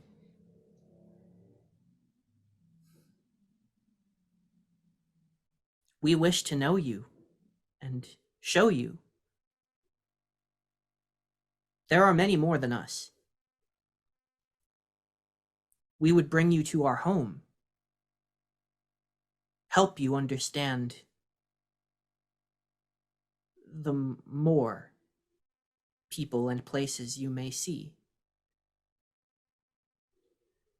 But we cannot if we keep resonating here over and over again.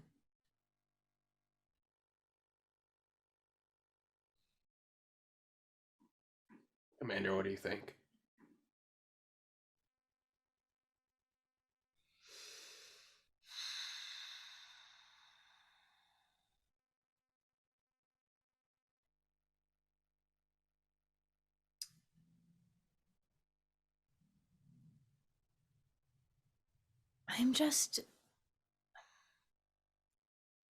I am stuck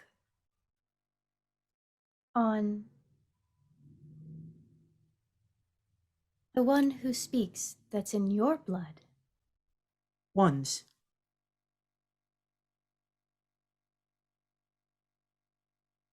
Many.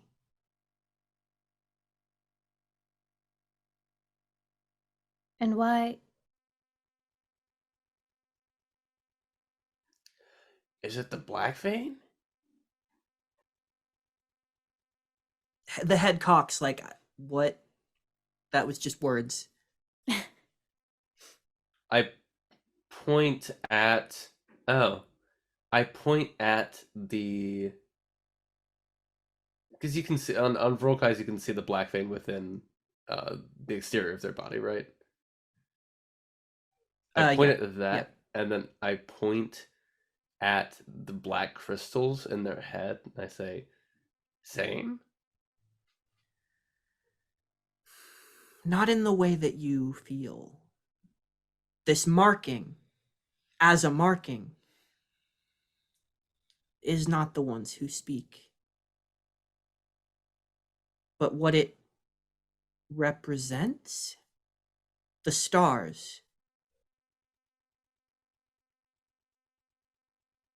The space that contains the stars. Points of light out there. Points of light in here. Gestures to their own head. And the light here, out of your fingertips. We all have ones who speak, but for most, they speak only to themselves. We have met many who think that the light simply is themselves. And it may be. We only know that what we breathe, what we feel, we are blessed with connection. We see sparks from your blood that is unique. And you, they look at you. This, and they, again, don't touch, but sort of hover hand over your robot body.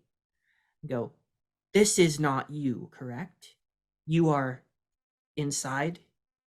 You are I swish my head.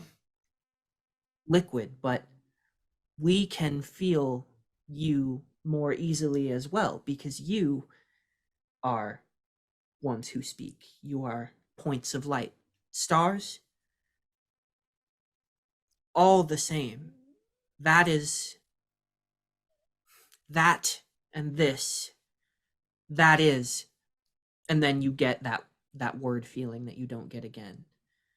It's starting to make more sense. It almost feels like I need everyone to make a resolve check. Oh. Oh, yeah. Can I add my empathy die to this? Yes. Okay. Yes, you can. Can I get a commander's reroll? Yeah. Everyone be smarter than I am in real life. Oh shit. No It's DC cocked. on this. I rolled a 6 twice. Oh, wait, do we actually get the reroll? Yeah. Oh shit, cool. When it says reroll my own resolve checks, does that include the skill die? I don't think so. Okay. I rolled like ass. Can I burn adversity points? Yeah, you don't know. This Ooh. is one of those rare hidden DCs. This is just how deep can you go? I'm also gonna burn one to get my 9 to 10. 10? Okay. Yeah, it's a little bit better. I also got a 10 after burning 2. Okay. Eric? 6? With a 6, Yes, you sir. understand. I said, yes, sir. Yeah, with a 6, you understand that there is something deeper to their relationship to time.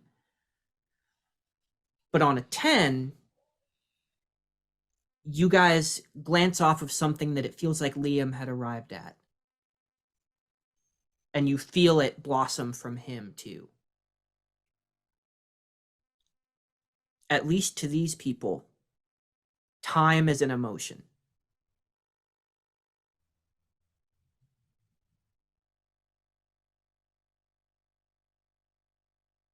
Okay. Is that actually helpful? I don't know. How can we understand if we do not process time as emotion?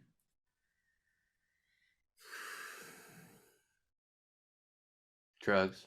We're not sure, but we have felt echoes here on this vessel. A connection to it and to the Grey Curiosity. Our hearts resonate with things beyond. Things that are time is an emotion. And now that that's kind of your best approximation, that's what your mind is filling in when they say it. We are connected to it here, and it is resonating with us, so we have heard bits of it. We have seen glimmers of ourselves over and over. We are more acutely connected to that than others would be. We know that our paths cross, but this is the first time that has felt different. I do not believe we have done it this way before. You are here sooner. You showed us something sooner. You told us curiosity, which we believed meant that you understood and could help us prevent what is to come. But We do not know what to do from here.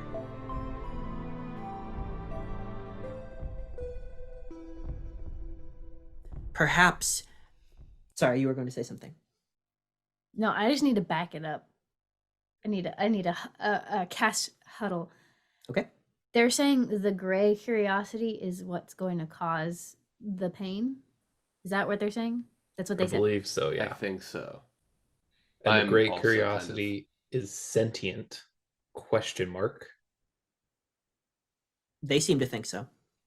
And it decided to leave, and it will come back. And now they're saying that there are instances where either this has happened before or something similar to it has happened before, but this time is different because we're responding in a different way. Okay. All of this has happened before, and it will happen again. Mm-hmm.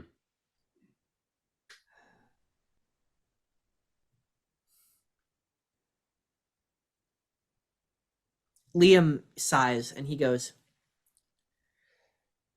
well, I don't think I've been here yet. If that's what you're implying. I think I am a new part of this equation. I haven't seen, you guys are all talking about like you've seen things, echoes yourselves. I have had none of that. I have just shown up. Maybe this is the first time that you swung around to pick me up. If that's, I mean, that's what we're saying, right? I mean, we should say it out loud if that's what we're saying. Are we looping? Did we travel in time? I'm not Callie. I'm willing to believe this. But I am a man of action, and don't know if I can hit a big gray cloud. So I don't know. I don't know when we would have started a temporal loop. We kept seeing signals in terms of lights. Well, what caused you to want to come pick up the rest of the crew? Charted a really good course. It was That's it, really. It was easier, yeah. It was efficient. It would have been good to have more crew as we went to meet the ship so that we can be fully ready for whatever comes afterwards. Fully ready. So you were more worried. Well, we just didn't want to double back. We didn't know what was going to happen after we met the ship, so it made more sense to grab the remainder of the crew, meet the ship, go onwards. The conductor, as you've been calling them, goes, perhaps, and then they stop abruptly, like they've felt something, and you feel a pang as well, like you know that events are about to occur. Mm-hmm. And like a second later, your comms ping to life, and you hear the voice of Captain Okita say, our long-range sensors have picked up something approaching quickly. We need you to return to the ship. Fuck. Uh,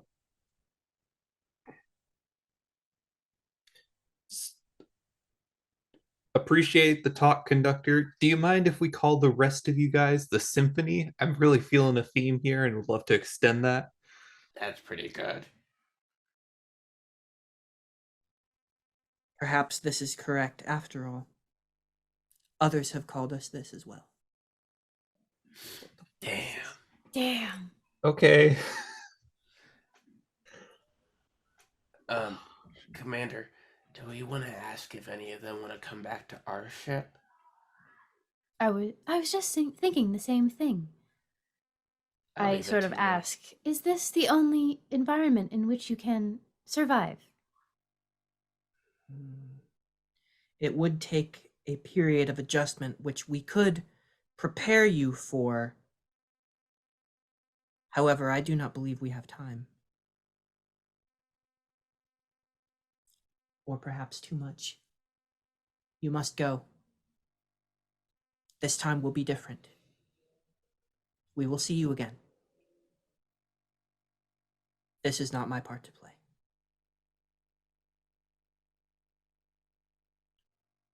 This is now strings. I'm a woodwind instrument know. player. I was trying to find the joke in there, and you found it. All right. I guess we skedaddle back to the ship. I guess. So you get back in the shuttle. And you approach the ship. Do we see anything on our? Do I see anything on my sensors? So you go ahead and pull up your sensors. Yeah. And no sooner do you see it on sensors than you see it out the window. The rest of you do. Oh god. And you hear over the comms, field team, take evasive action immediately. Move as far away from the Mariposa as you can. It's moving closer. And you see an impossibly large gray nebula. It's almost as if it materializes into view. It doesn't look like it's approaching. It looks like it's growing into its full shape. And there are bits of light, the stars gathering around it, that look very, very similar to the image of curiosity that you've seen. And now that you see it, it seems so clear. And that nausea is setting in. The farther away you get from the ship, that empathy, the ability to feel each other's emotions is dying down and making you a little bit lightheaded and woozy. And your connection to them is fading so that your connection to the shuttle, I'm assuming that you're using that, Oh, I'm using supercharged. Absolutely. All day, every day. is your entire All the way, focus. yeah. Liam looks at it, and then he crosses his legs in his chair, folds his hands palm up in his lap, and closes his eyes. And he said, and you can see electricity crackling at his fingertips. And he says, "Yeah, this time is different." And as you see the gray cloud, the gray curiosity, the Shroud Nebula, whatever you want to call it, growing closer and closer to the ship, knowing now the implications that it could take the Mariposa out of time. If one day can be 1.5 billion years, everything that you know, the entire universe, everyone you've ever loved, and everything you could ever see in your time could be taken away from you if this thing touches you. You see the barrel of the weapon systems emerging from panels on the side of the Mariposa. It unfolds those butterfly wings into a tactical formation. It pulls back away from the cloud, and you see a glowing, swirling blue and orange pulse on either side, just boom, boom, parallel to each other, fire out into the cloud. And there's something recognizable in the color, Rudy. The sort of ion EMP element, and something explosive, something that you've worked with before. But so much more. And I think it does occur to you, all of these hints that Callie has been saying, something that he's been working on. You see these, for all intents and purposes, torpedoes of energy penetrate into the cloud and disperse, and you hear nothing, silent in space. And then, like veins crackling through footage taken at far too many frames per second, but in this moment you can feel it and see it in bullet time. White light erupts out from the cloud, enveloping everything around you. The octohedron, the Mariposa, and soon you, disintegrated, reduced to atoms by the reaction of this shot. Before you could ever even feel your molecules sizzling away into nothing, or into the next thing, whatever you believe. Something lingers. You should be dead. You should be gone.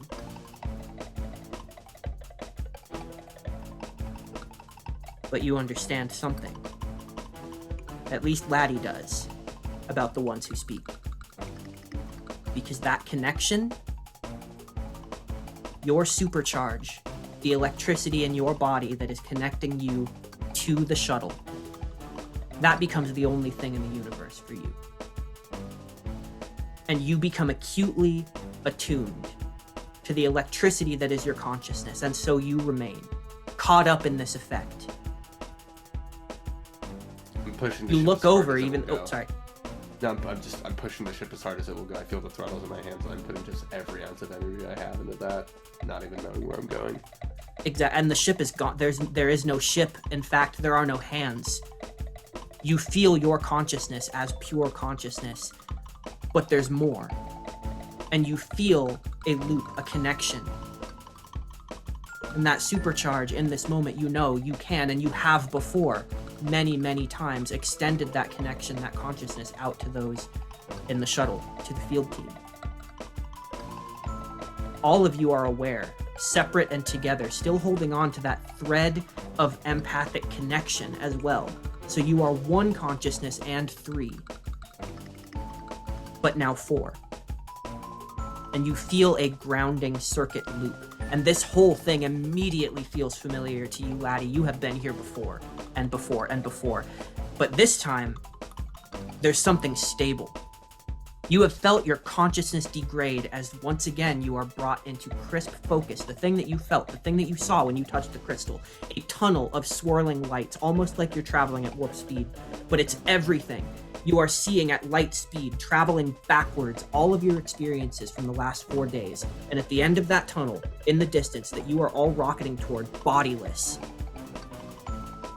is the first moment that all of you gathered together for the first time. And you will arrive back in that moment. Your consciousness will be reinserted into the equation, and you will lose it, degrade it. You have felt it before, and you see holes, almost as though you could push yourself away and fracture a piece of it and end up in a different point over the last 4 days. And you see places where each of you have done it before. You see a moment where you see a bit of that propulsion in the grenade that Rudy tossed to Laddie in an attempt to warn yourself. Laddie, you see yourself scatter your electrical signature through the ship, trying to mimic that song with what bits of consciousness you have left that far back. You see yourself reflected in the mirror, a closer point in time, maintaining more of your consciousness while you could, to try and give yourself the message that could stop this from happening. But you don't have the words to understand it, and so you misinterpreted it. Be ready, they're coming. You won't be able to understand, and you didn't understand. But that changed things again, and you see looping strands and strands and strands expanding as many times as you've done this, with all of these fracture points that you have gone through before. And you're rocketing back, and you start to realize Liam has not been here before. And there's something that his consciousness is doing that is grounding you, that is keeping a closed circuit between two Volkai, that is allowing you not to degrade. And all of you at once realize you can pick any point in time from the last 4 days and give yourselves a fighting chance. But you are rocketing through this tunnel. Options are going to start going away quickly. So where do you want to exit?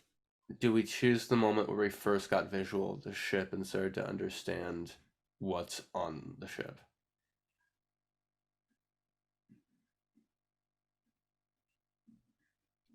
That would have been like last night or midday yesterday.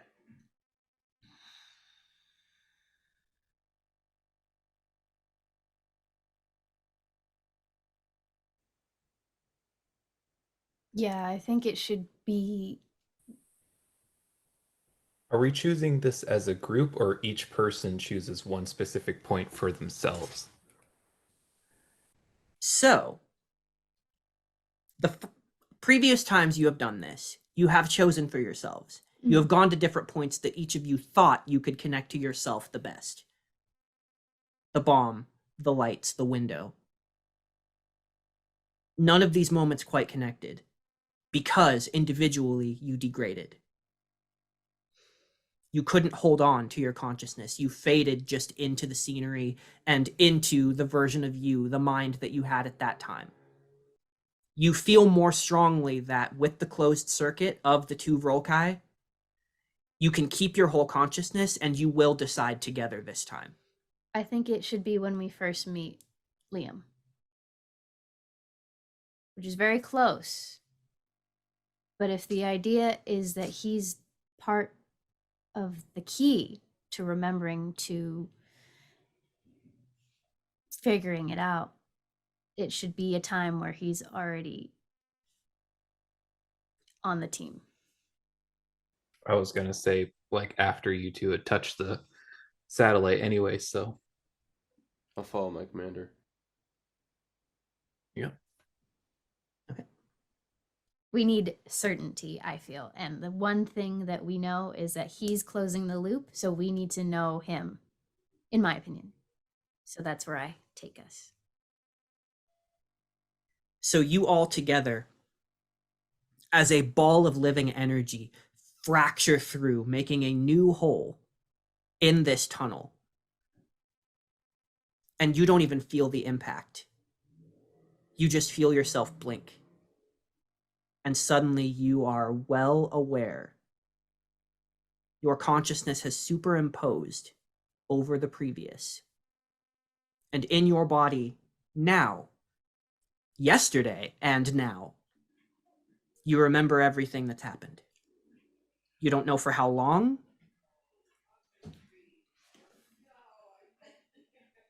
But you're all standing in front of the door to the shuttle bay and you hear the decompression.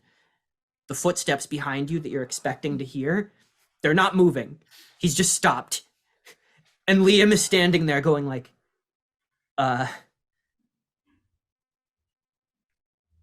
Commander? I pip on my communicator because the console is still up there, right? On the bridge. Yeah, the main one, yeah. The main one we've been using. I pip to the bridge and I go, field team is returning to the bridge immediately. Okay. Is that what you do? You return to the bridge? Yes. So you return to the bridge and the captain goes, what happened, Commander?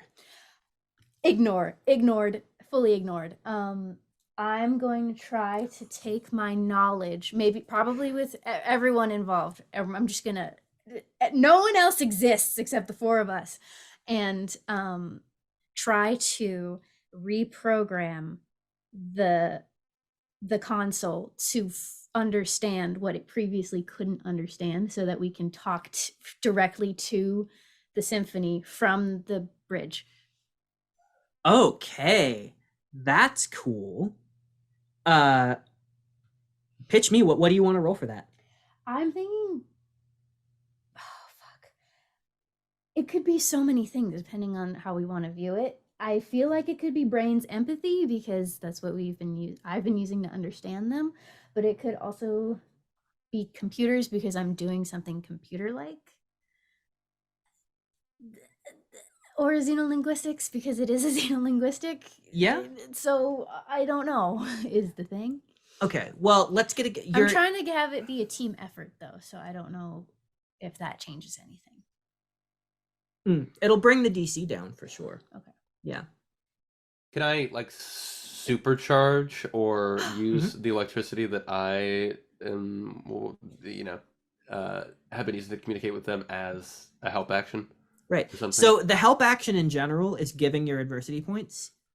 Oh, gotcha. Okay, I don't have it. Right, because the commander in general is like the commander mechanic of giving people rerolls is unique to the commander.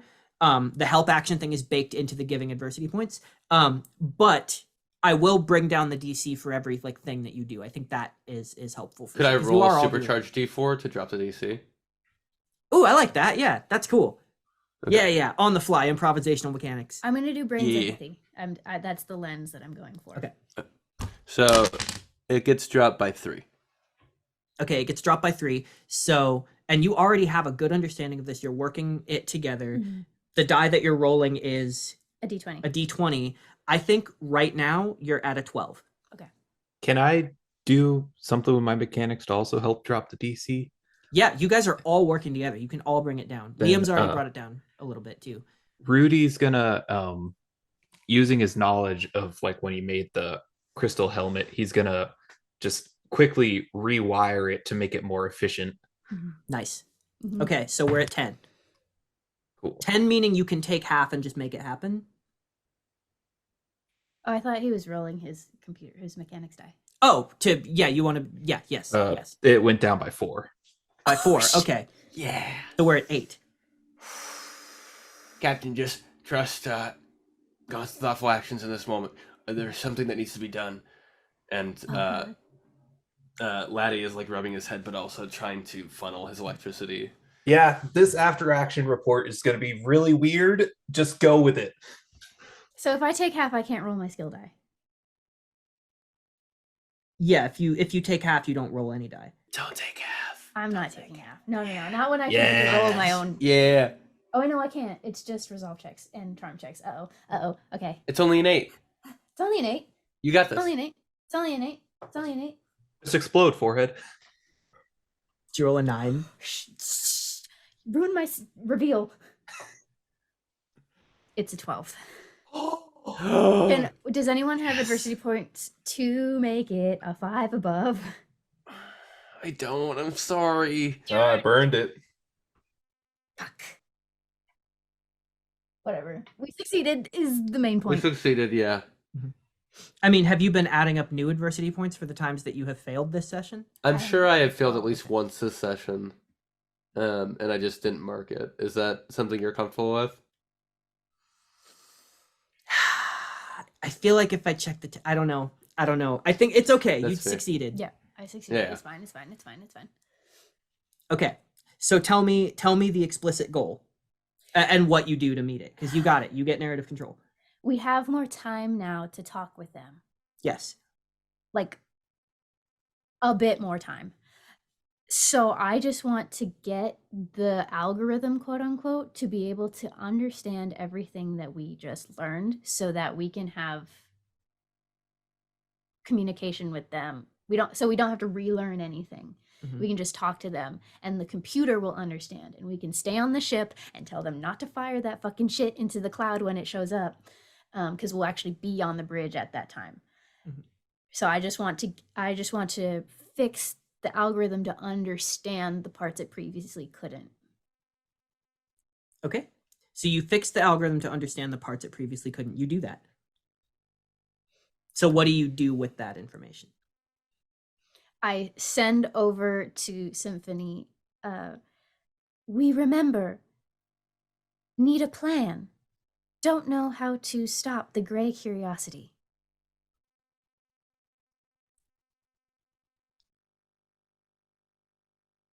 You understand time is an emotion.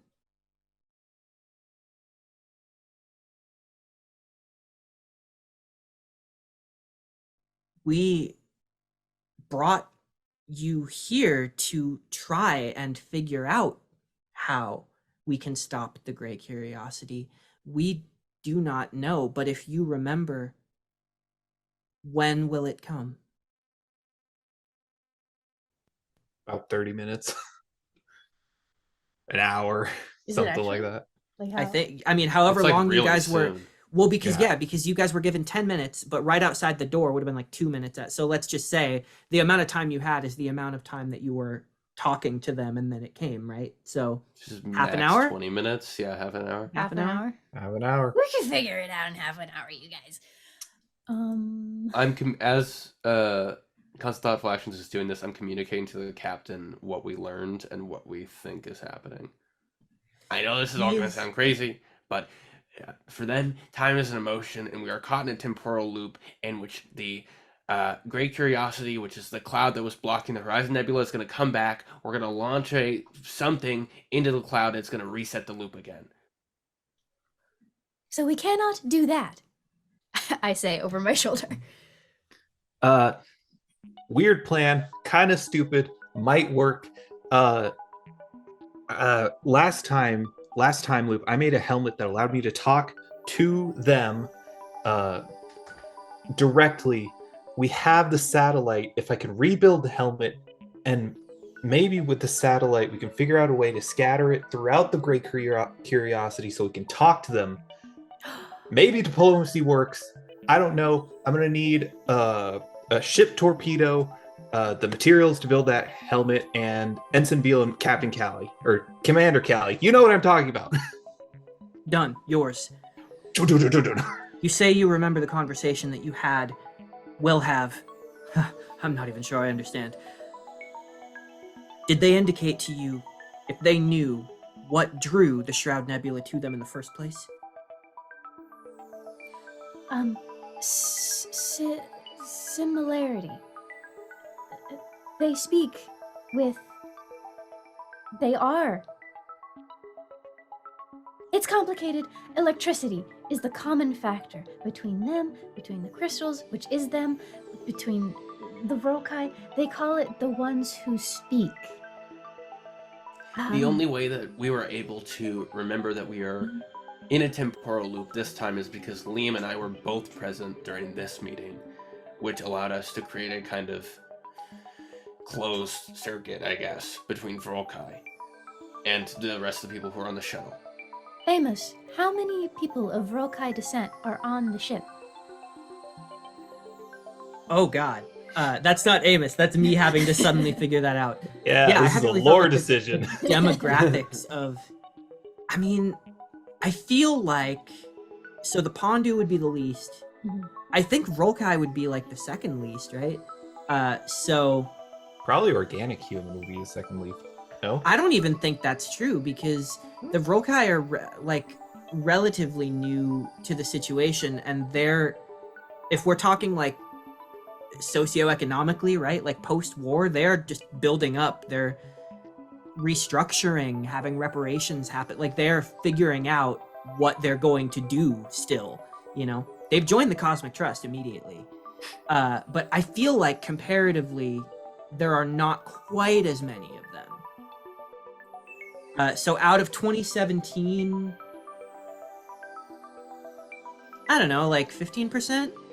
Oh shit, that's a lot. Is that a lot? 10%? I mean, not really, no. If you think about the amount of like specific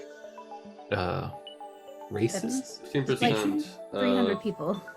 Right, let's say 302. 302. 302. How many of those people are crew members?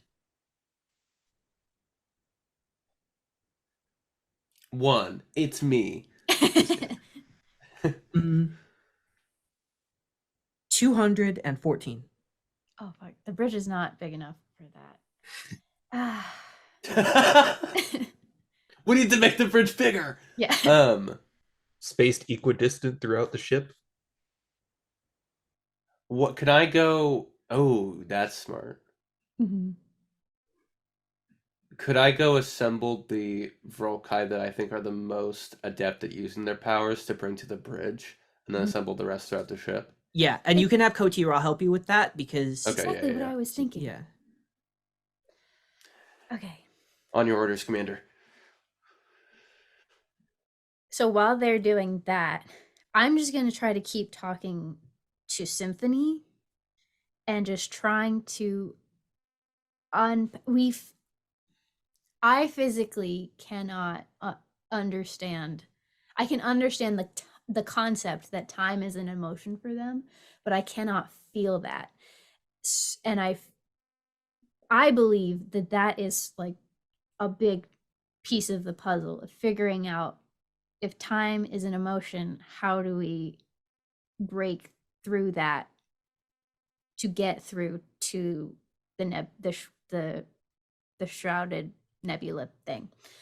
So I'm just going to try to keep talking to them and exploring their xenolinguistics and their just how that manifests for them based on either anecdote or like, I'm just going to try to keep gathering as much data as possible.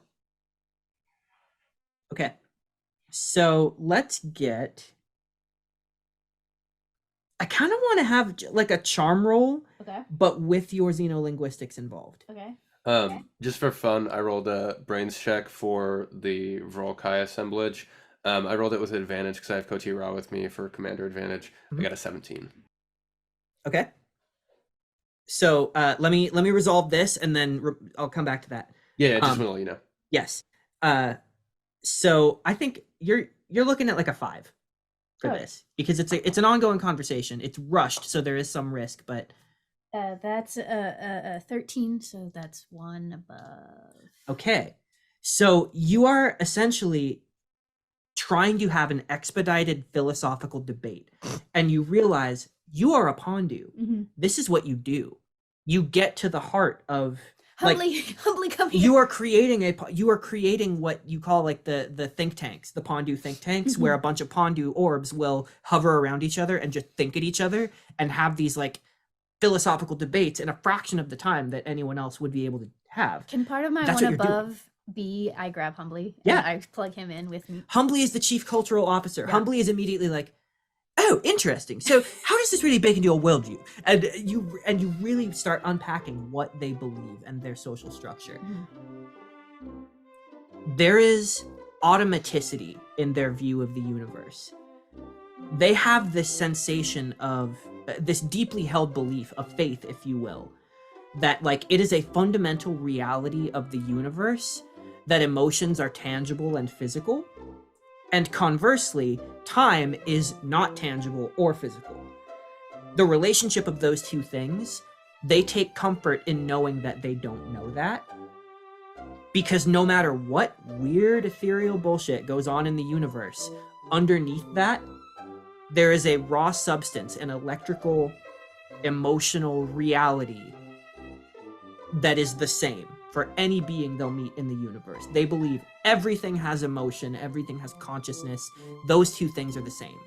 And you've heard other worldviews where everything has consciousness, everything is electricity, it's a substance. For them, emotion is part of that. And they think the key to understanding what is and what will be, their musical worldview, the idea that we all have our place and it's beautiful, and if you're really a part of it, it's automatic. You just do what was supposed to happen. That's how their ship works. It's how their government works. They don't even have a government. They just sort of do stuff that feels right because they're all on the same page. And that's unique to them, but they feel like they can help other people with that if they want to, because emotion is universal. Time is universal. They're both emotions. Everything works this way, including the gray curiosity I send over. Maybe. For us, it was only here for 1 day, to our knowledge. We don't know what perception of time it perceives. We do not know if it felt 1.5 billion years or 1 day, as you would call them. We only know that its molecular structure resonated with curiosity, and so we did not fear once we knew that it had come. Why did it leave? If anything, it expedited the... Oh. You've given me a thought. You have given us all an idea. May we share? Please. Well, if... Before it came, none of us would have lived long enough to meet you. Your entire galaxy to us was an interesting new formation, something we were monitoring because we believed life could someday form. Then we simply blink, and there life was. In essence, it brought us to a time when we could meet. Our people may be dead and gone in 1.5 billion years. We do not know. Each of us individually do not live that long. Perhaps it wanted us to meet, to be together. Perhaps it takes both of us to communicate with it. I relay the plan that is currently going down in engineering. How may we help? Um, I assume we smash cut to Rudy just working engineering to the bone. Everybody is just slaving over different things that he's told him. He's currently taking apart the ship's torpedo and just attaching them to different, like, of the same crystals, while he has Callie working on the helmet. Veal is working on attaching like thrusters to the satellite, and he says, all right, I have somewhat of a plan. We are going to use my helmet, which I'm having Callie improve the range of, the ship's communications, the Symphony themselves, and the satellite. Together, we are going to combine them around the satellite, and all of us together will be able to talk to it and the Great Curiosity as it comes in, and the smaller crystals are going to go into the cloud before it hits us, hopefully giving us enough time to do this diplomacy stuff. Any complaints? Any suggestions? There's you get from the captain. No, Mr. Rodriguez, I don't believe so. What's up with all the Vrolkai? Yes. So now I want to go back to Eric's thing as well. Didn't realize I was on mute. I rolled a 17. So there's a good amount of Vrolkai on the bridge. It's up to you how many you actually want. And then I think I'll probably send a few down to engineering if they're helpful down there, and then spread others along the exterior of the ship, meaning the outermost portions of the ship, circling around it. Okay. And let me know what is it that you are preparing them to do? Essentially just have it, I think the goal is to create a massive closed circuit so that we can either keep ourselves in the current moment if we come face to face with the cloud, or we retain all of our collective knowledge and can try again. Like, everyone gets thrown into the weird time stream that we got thrown into and can choose a place to exit. Excellent. So you have imparted to them that you are now certain the reason that you guys made it in the first place is because while you were in the blast radius, you were using this supercharge ability, a unique ability that you can guarantee no one else was using at the time. Yeah. The combination of that with the lingering empathy is what made you guys survive and rocket back and start over. So you impart that to everyone. The thing is too, like, out of the amount of Vrolkai, we said 302 on the ship, right? So 214 of them are crew, and out of that number as well, even fewer of them are trained in something akin to this, right? So that's what Koti Ra has helped you with, is to gather the amount of Vrolkai who actually have studied. Like, for some it's a combat thing, like Liam. For others, it's meditative. There are different schools of thought, but the actual result being I can really manipulate the electricity to emerge from my body through some kind of meditation. The amount of them that can do that, let's say, is like hovering around 100. And I think I tell excuse me, I tell them, I try to, as succinctly as I can, explain the time stream thing and say, if that scenario happens, choose to exit at the point at which I am telling you this right now. Oh, that's so good. Mm-hmm. That's really, really good. Mhm. It's pretty airtight. So you have these Volkai who are studied in this. And there are some who are not crew members as well. There are people who are not Cosmic Trust who can do this, have studied this of their own accord, are spread throughout the ship. Are there any other preparations you want to make before it arrives? I wonder if we held hands, if we could talk to the cloud together. Holding hands across America. Let's do it. Holding hands. But that would require one of them to come onto the ship. Oh, the Mm-hmm. Symphony. Yeah. I propose it anyways.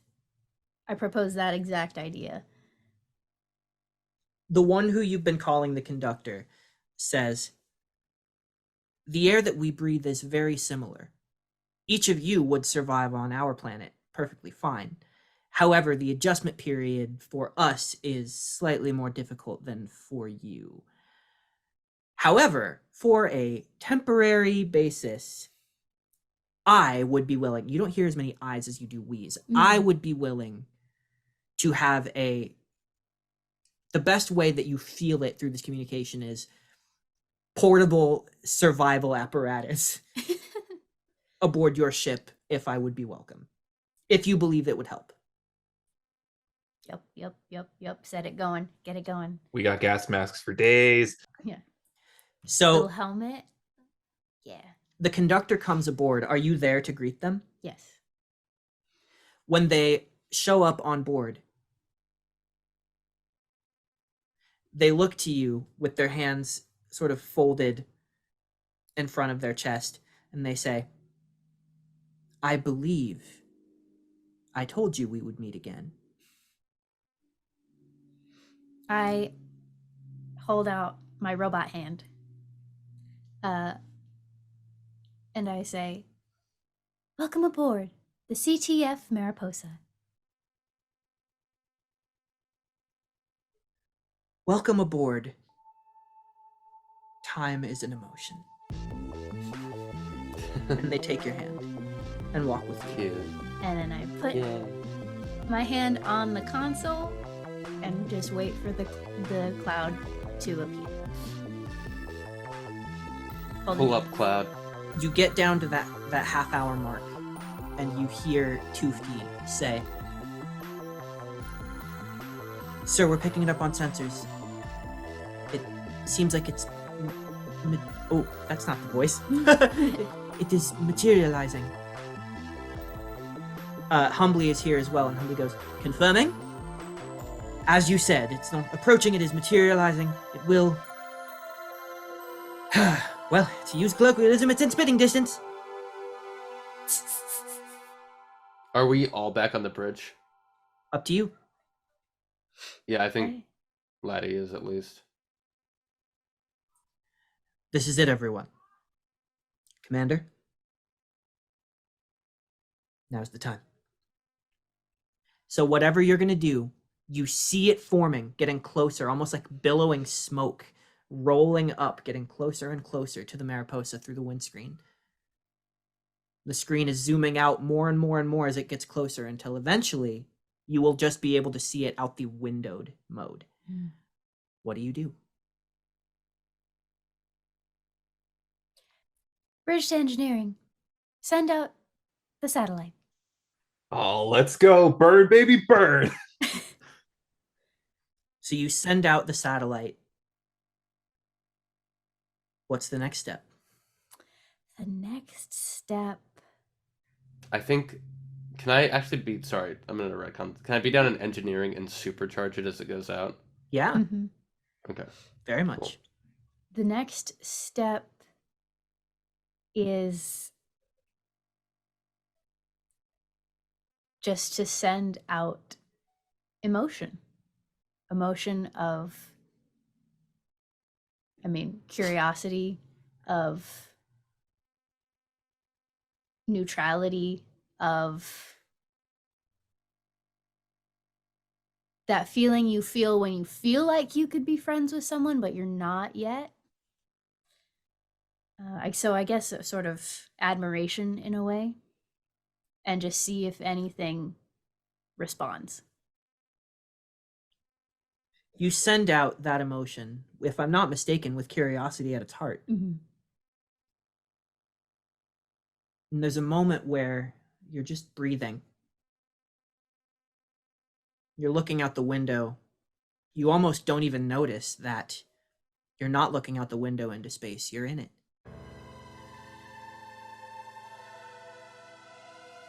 You are standing, each of you, on a moon. At least some approximation of a moon. It's almost like a perfect drawing of one. It's like somebody thought, what is an object in space? A place, a neutral location. It almost has the energy of a stage. And space is all around you, but you can see veins through it. Almost like, yeah, you're standing in space, but it's almost more like you're standing inside of a brain.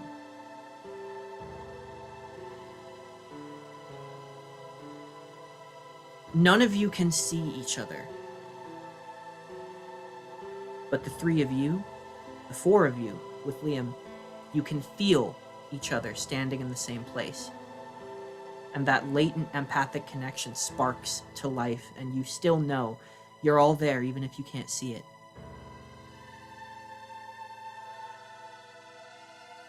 And sitting in front of each of you in turn is the same thing, but it appears differently to each one of you. So I need to go around and ask each of you, for your characters, what is your perfect vision of innocence? If your character imagined in a snap moment, your subconscious was forced to create an image that meant to you, that you would read as, this is an innocent being, what would you see? Anybody can go first.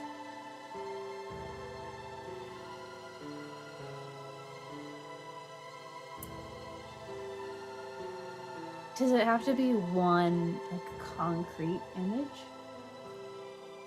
To your minds, in general, it would take the form as something that could communicate with you. This feels weird. Oh, sorry, go ahead. Asteria. You go. This feels weird, but I think Laddie just sees himself as like a really young child, like 3 or 4, before the kind of pressures of living within his family bore down upon him, before the pressures of the war with the Kith became a reality to him, before like his life as a refugee on a moon of Unal was like his his whole story. It's before all that, at the point where he was just allowed to be just a child. So we are going to continue to intercut between all of your conversations. They're happening all at the same time. And you're aware. You hear each other's. You can interject into each other's, but you're seeing something different each time and hearing something different. It's a weird relationship that is happening here. But if you guys would like more time to think of yours. No, I got it. I got it. Okay. So then we'll hear them, and then we'll start at Eric's and bounce around. Asteria? In a similar vein, Thoughtful just envisions just a newborn Pandu struggling to control the water, struggling to speak, but quickly learning, having such a thirst for knowledge. Just on the ground of the moon, just a puddle, or is it on something? This is like in a orb. In an orb, okay, in a orb, sphere. in a sphere, Yeah. in a Pandu sphere. But yeah, it Like is hovering? It is very much a newborn Pandu trying to ascertain what existence is. Hmm. Ben? I think Rudy envisions like an organic human that is wearing like a white dress and like a big straw hat in like a field of sunflowers. And they're just picking them, and they like go from like child to like adult to child adult. Like every time that we cut back between his perspective, they've changed age, but it's still the same human in that field picking sunflowers, just at different points in their life. So you've brought an environment with you Yeah, too. of Earth. Okay. So down to the image of a young laddie. Laddie. Mm-hmm. Looks up at you with your own eyes and then lifts up gangly fingers. We look like you.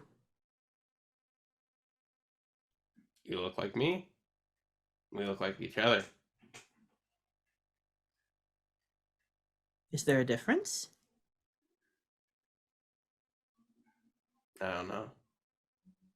Hmm. We were hoping you knew. I always am hoping that I know things that I don't, Why? because it'd make life a lot easier.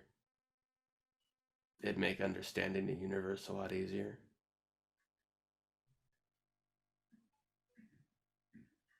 But that's what learning's for, I guess. Are you trying to learn something? Yes. We're trying to learn.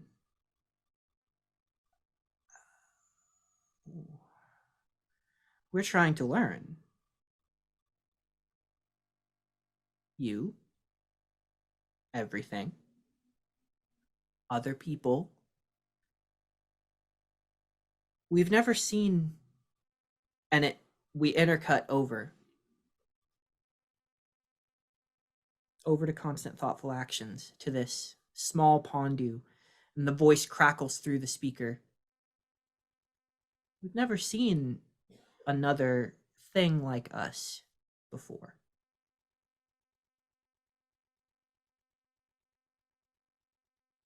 Then we potentially have much to teach each other. We can just watch. No one has ever spoken. We didn't know it was an option. This is new. Knowing that we wanted this is new as well. Though perhaps it shouldn't have been. Is this how you talk? Yes, Through a thing? yes. Other beings, they have mouths. They can create sound from within their form, but beings like me cannot. It must be filtered and projected.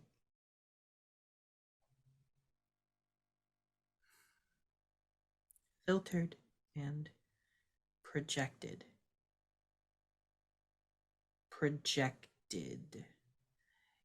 You, and we cut over to Rudy, are projecting something different. This place, this is grass. That is indeed grass. These are legs, and they keep changing size. Why did you do this to us? Well, I'm not sure. Why did you let it happen to you. We're not sure we had a choice. This is different, very different. We want to know you, and we were going to. But this feels different. Why is this better?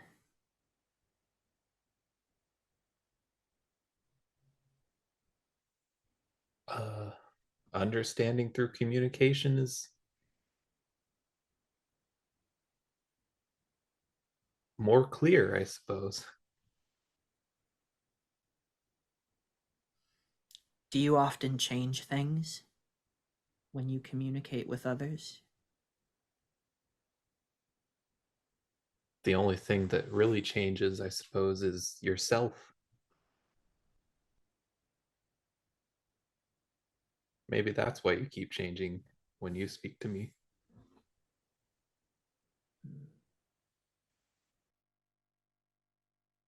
We kept watching. We watched the eyes narrow as they age and de-age. We watched the symphony for a long time. We almost thought they could know us, help us know ourselves. We understand now, but is it true that, cut back to Laddie, is it true that if we hadn't have come, you all wouldn't be talking to each other and us? Maybe in the moment, that is true. Did you know But that would there's no happen? telling what. No. But I think all living beings, one way or another, seek to know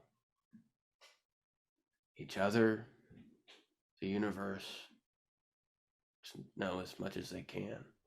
So even if we didn't know one another within this moment, maybe our ship would have flown out into the galaxy and found you, or would have found the symphony, and we would have gotten to know each other that way. But this makes things a lot easier, doesn't it?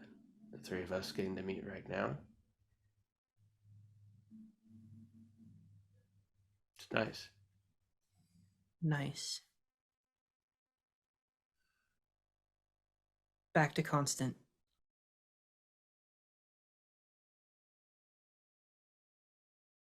Did we hurt you? Does this hurt you?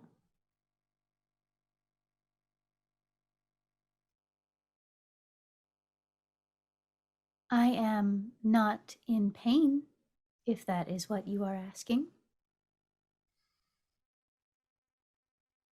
For the symphony, we made it different for you and for them.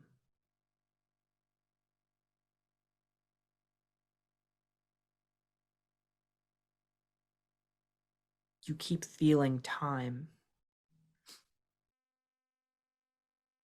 You keep feeling it like it's something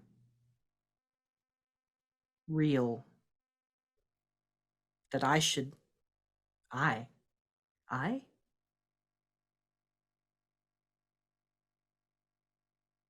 You're like us. You're many things.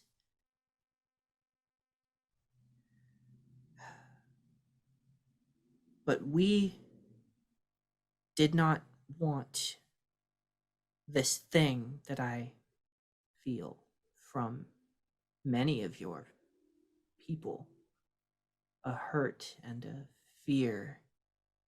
We see the explosion. We see you've done something we have not seen anyone else do. And then it actually does jump back to Laddie. You did that. You kind of, you, and it's starting to talk like you. We, it, that's different, right? Yeah, but it was only different because someone else was there. Hmm. Things only change when you aren't alone. When you say that, suddenly Rudy is standing next to you. And the effect of Rudy's perception of the aging and de-aging superimposes itself onto the young you. You are standing Ooh. together, looking now, both of you, at a young laddie grow into a mirror of laddie, and then back down and older again. Can I throw something else into that? Mhm. Creating a fictional flower that's a moonflower, so it looks like a sunflower, except instead of the brown in the center, it's white with silver outlinings. So it's just kind of another transposition of Rudy's image onto mine. We've never been able to talk to anyone before, so with that, really, it's kind of like we've never known the feeling of what we leave behind. We don't know this hurt, but it feels bad and we don't like it very much. Have we left this in many other places?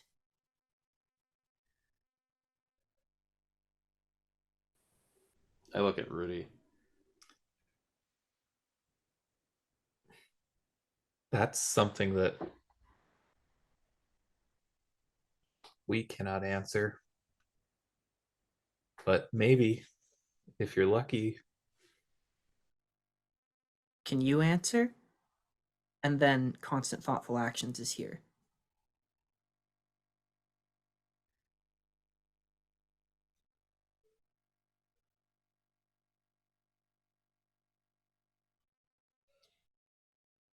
Regardless of if you did or did not hurt people in the past, you have awareness of your capability to hurt them in the future.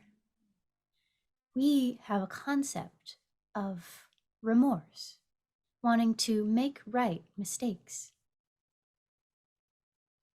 And each of us, in our own way, has power that we need to learn to control. Discipline, if you will. Perhaps if you further your discipline, you could go back to the places you've been, check up on them, fix any mistakes, or at least try to. We don't know where we came from or for how long. We've watched. We've had a goal of learning and knowing. We've brought you together. And this seems good. And you're on the bridge of the ship.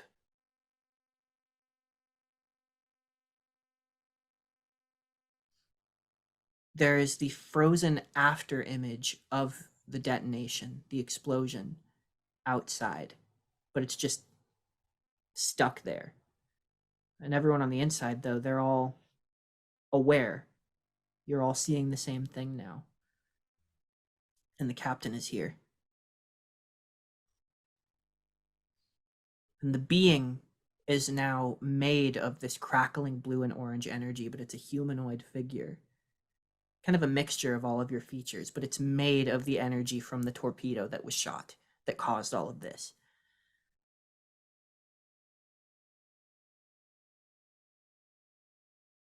You tried to kill us. And the captain says, we did not want to. We were in danger. To us, the people and places that we know and could know. With the information that we have, we can only do our best, but we don't want to lose that opportunity. The hurt that you feel, that's loss.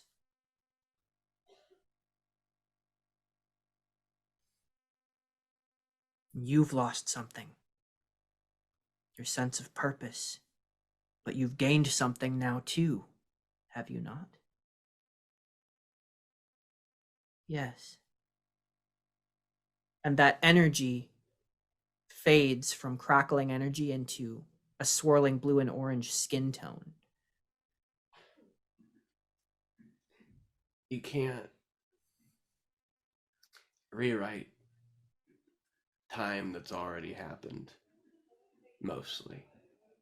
But like Constant Thoughtful Action said, through communication, through learning, through connection, you can build a better future for yourself and for everyone else.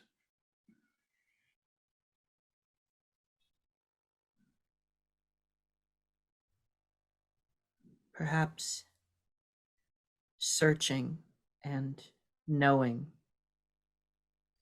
the desire for connection that's more than physical or emotional. You look, and the conductor is here as well. Beneath and between all of you, you're all doing the same thing. Trying to know.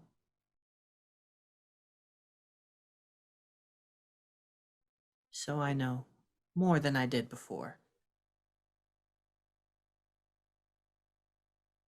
And I will keep looking.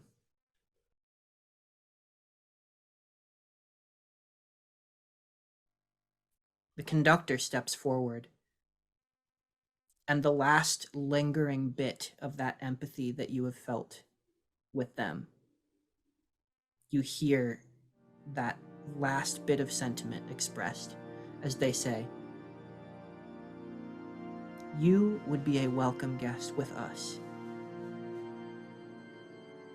and we will help you."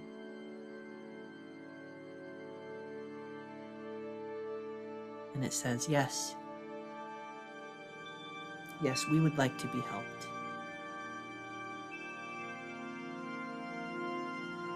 And then it's gone. The lingering explosion is gone. That trace connection of empathy is gone, and with it is gone all of the echoes of the past and future yous that could have been. The old yous caught up with the new. For a moment, floating here in space, with the first new being that you've met. Their ship hovering outside the window, untouched, undamaged. And the captain beaming. Things feel like they happened as they were supposed to. And there's a silence as the whole ship feels it.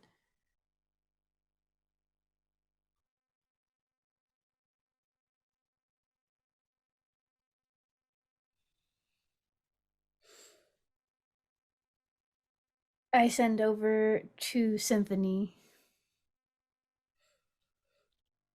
How are you doing?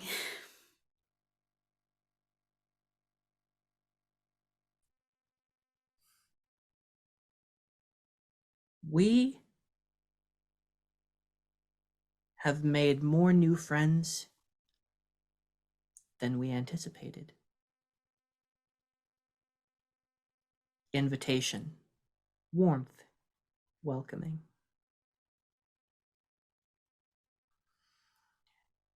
Toofty pipes up now and goes, "Sir, not to interrupt, but we're getting data again. It's... shall I project it?" "Yes, Toofty, please do." And you see just maps, data, planets, people, images of aliens, dozens of different species, roads, ship schematics, everything that the conductors know, or that the symphony knows. Infinite possibilities scrolling in front of you.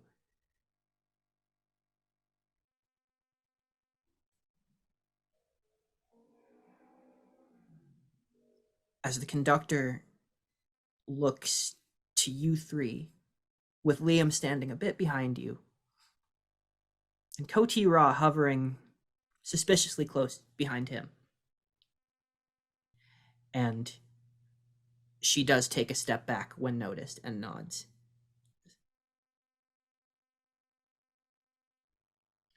She looks over at the captain. Everyone is looking to the captain, just waiting. But you can't help but notice that the captain is looking to you.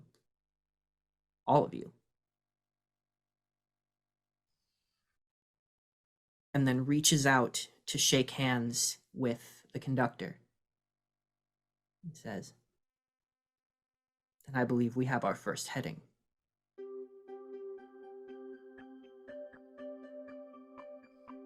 As they take each other's hands, a course is laid in. Stars stretch out all around you. After, of course, the conductor returns to their ship. We see a montage of images of daily operations as you travel through the stars.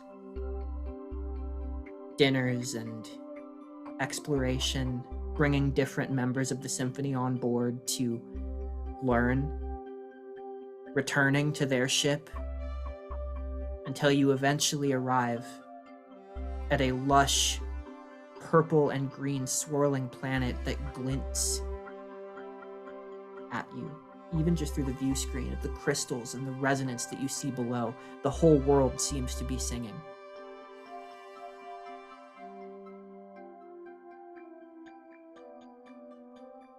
And we find you all preparing to get in a shuttle and head down to the planet's surface.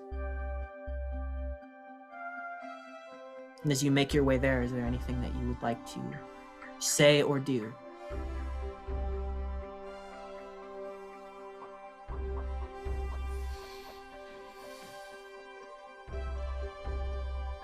You guys want to listen to some music as we head down there? That sounds most agreeable. I turn up space pop music. You hear It's Liam just groans and Sabotage by goes, the Beastie Boys. I was with you for a minute, but well, I guess there are more important things than time and space. As the planet comes up, envelops your view, the music blasting